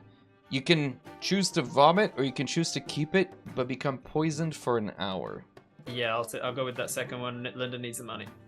Okay, as you swallow it, Some of it comes up the throat and into the nose, and you can taste the vomit. Ugh. You know when you do a mini sick? sick when Yeah. you like when you think it's going to be a burp, and then something solid comes up, and Yeah. then you have to be like, No. oh, do I have to eat this now? And then you you like you He's can't like- you can't throw it up. You got to swallow it. It goes back down. It burns like a mother lover, and the chef is looking at you. Damn it. Congratulations. Congratulations. Did you really eat that? That's Yeah. disgusting. He whispers to you, like sort of dropping his goblin voice. Ladies and gentlemen, and nobody's clapping. People are like, ew, ew. Ugh. They're all grossed out. Nobody. Disgusting. Emotional damage. That's disgusting. Gross! You But said disgusting. but disgusting. Well, one of you Not did me. it.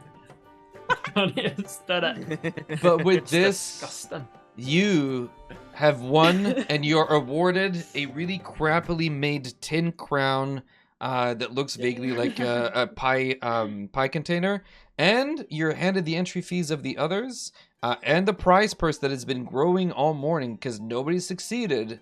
You walk away with 9 steel coins. Oh yeah. So you made quite a bit of money, and the title of the pie eating champion. Oh, that's Yeah. brilliant. Lyndon's going to need a lot of money over this campaign because scribing spells into your spellbook is a very expensive process. It is. You also get. So he's gonna be hoarding money like nobody's business. You also get enough tickets to trade in for a minor prize. Actually, no, you won for a major prize at the prize booth if you so want. Ooh, yeah. He's gonna Do want whatever magical things they've got left, whatever he can ask for that's magical in any nature.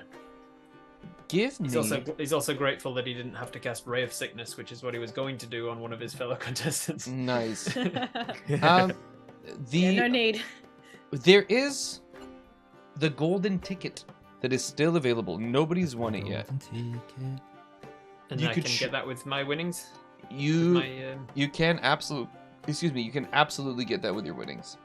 And what does London know about the golden ticket? Is said about what it is? Essentially, what it is, the golden ticket, you, as a bonus action, so a gilded consumable ticket etched with a roaring face of a lion on it.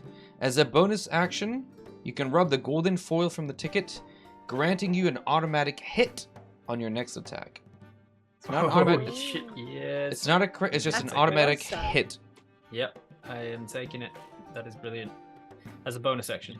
As a bonus attack, well, you still have to do your next attack, but you activating the ticket takes as a bonus action. action.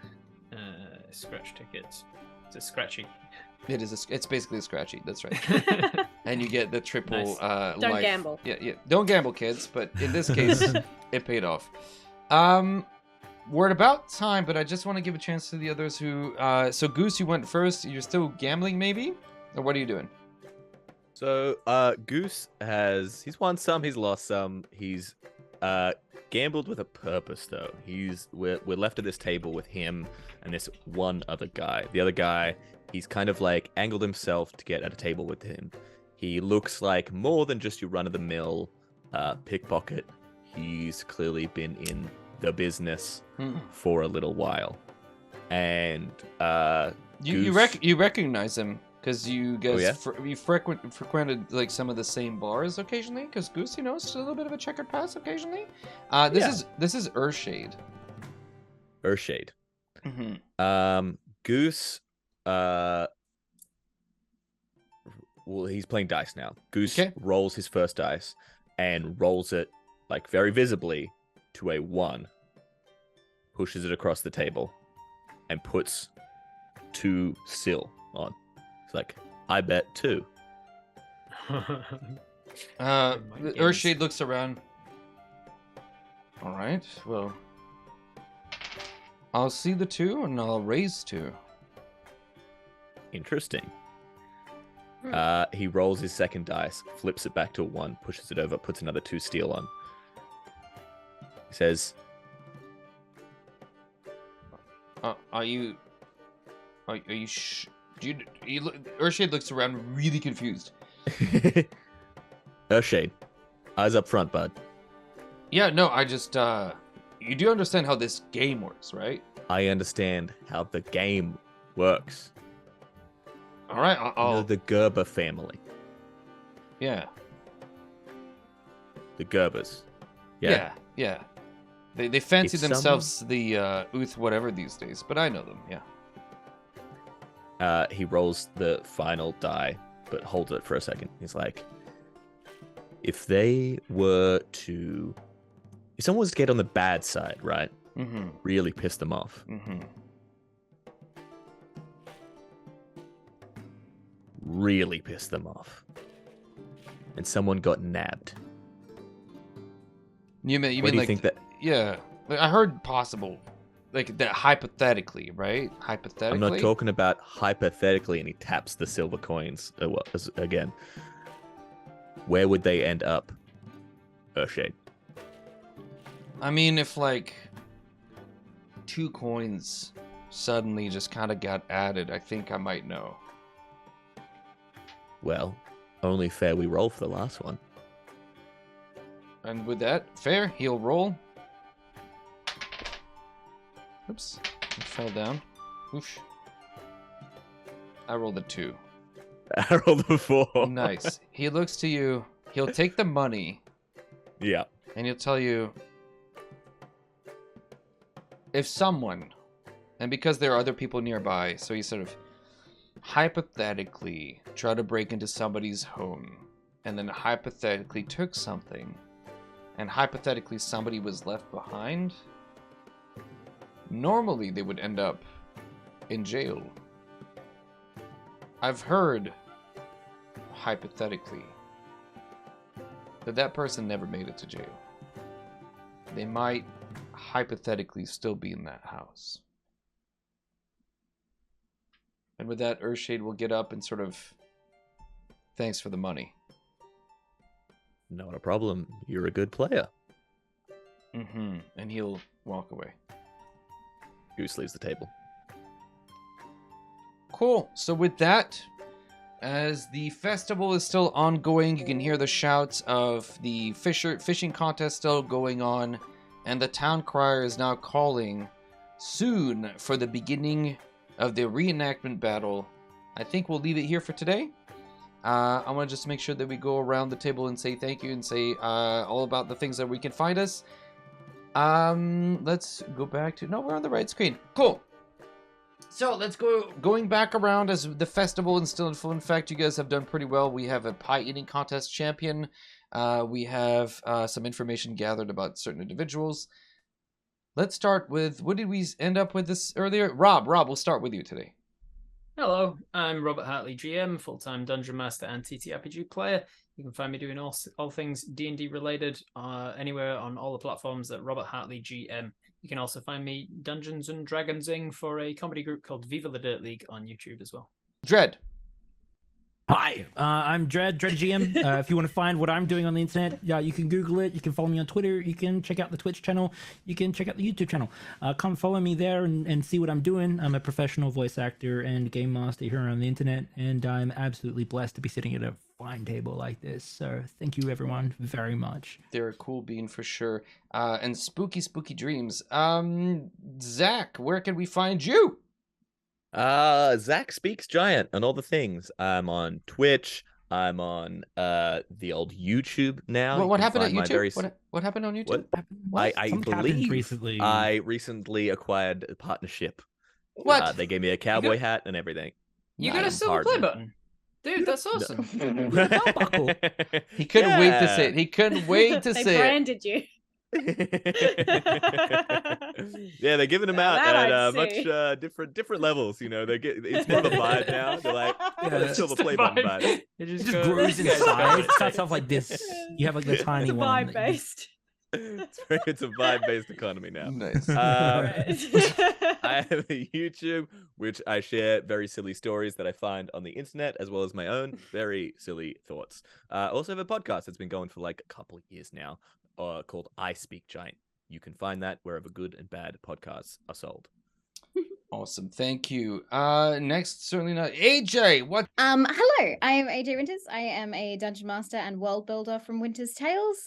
We stream, now that we're back for season 2, a Homebrew Worlds TTRPG show on Tuesday nights, live from this studio, which is really freaking cool. And Dread is going to be guest starring in our next episode next week. 8 p.m. AWST, so do not miss that. But we also do world building shenanigans, and this Saturday at 7 a.m. AWST, so Friday night for Eastern Standard Time, both Zach and Rob are going to be joining us for part 2 of their Four Corners game, which is a collaborative world building game. So yeah, come check us out in that. Awesome. That sounds like a great time. I did Four Corners last week. I can't remember. Saturday, Time is yeah. weird. Yeah. It was great fun with Dread, and we won. I'm pretty sure we won. Yeah, I mean- so it was a good one. Nobody else can do what we did. We won. It was the game. really great because yours was getting worse and worse. Right? It was. It's like, no, everything is just really bad for Everything you. is awful. Everything is cool when you're part of a team. All right, and finally, last but not least, Ellie. Hi, so my solo show, Be a Doll, Won't You, finally previewed in the Fringe, so please check that out. If you're in Adelaide, if you're coming down to Adelaide or Ghana country, please do come see it. And if you can't, hey, buy a ticket anyway. I don't care if you don't show up. Nice. And as well, where you can usually find me for TTRPG stuff, my podcast, Roll to Cast, that's ROLE, we will be doing 4 unique live shows at the Fringe. Not to mention, each season of the podcast is a different game system, so there is something for everyone. If we haven't played your favorite game system, then hopefully we will in the future, from Cyberpunk to Vampire, Kids on Bikes to Cthulhu, to Pulp Cthulhu, Avatar Legends. We are currently on our latest season, which is Starfinder, which we're having a lot of fun with. So yeah, subscribe and listen to that, and follow Roltercast on all the socials. And me too. It's cool. a very good. Thank you so much, everybody, for being here. We'll see you guys next Wednesday, and a bunch of us will be live between now and then. Take care, everyone, and bye for now. Bye for now. Bye. Bye. Bye.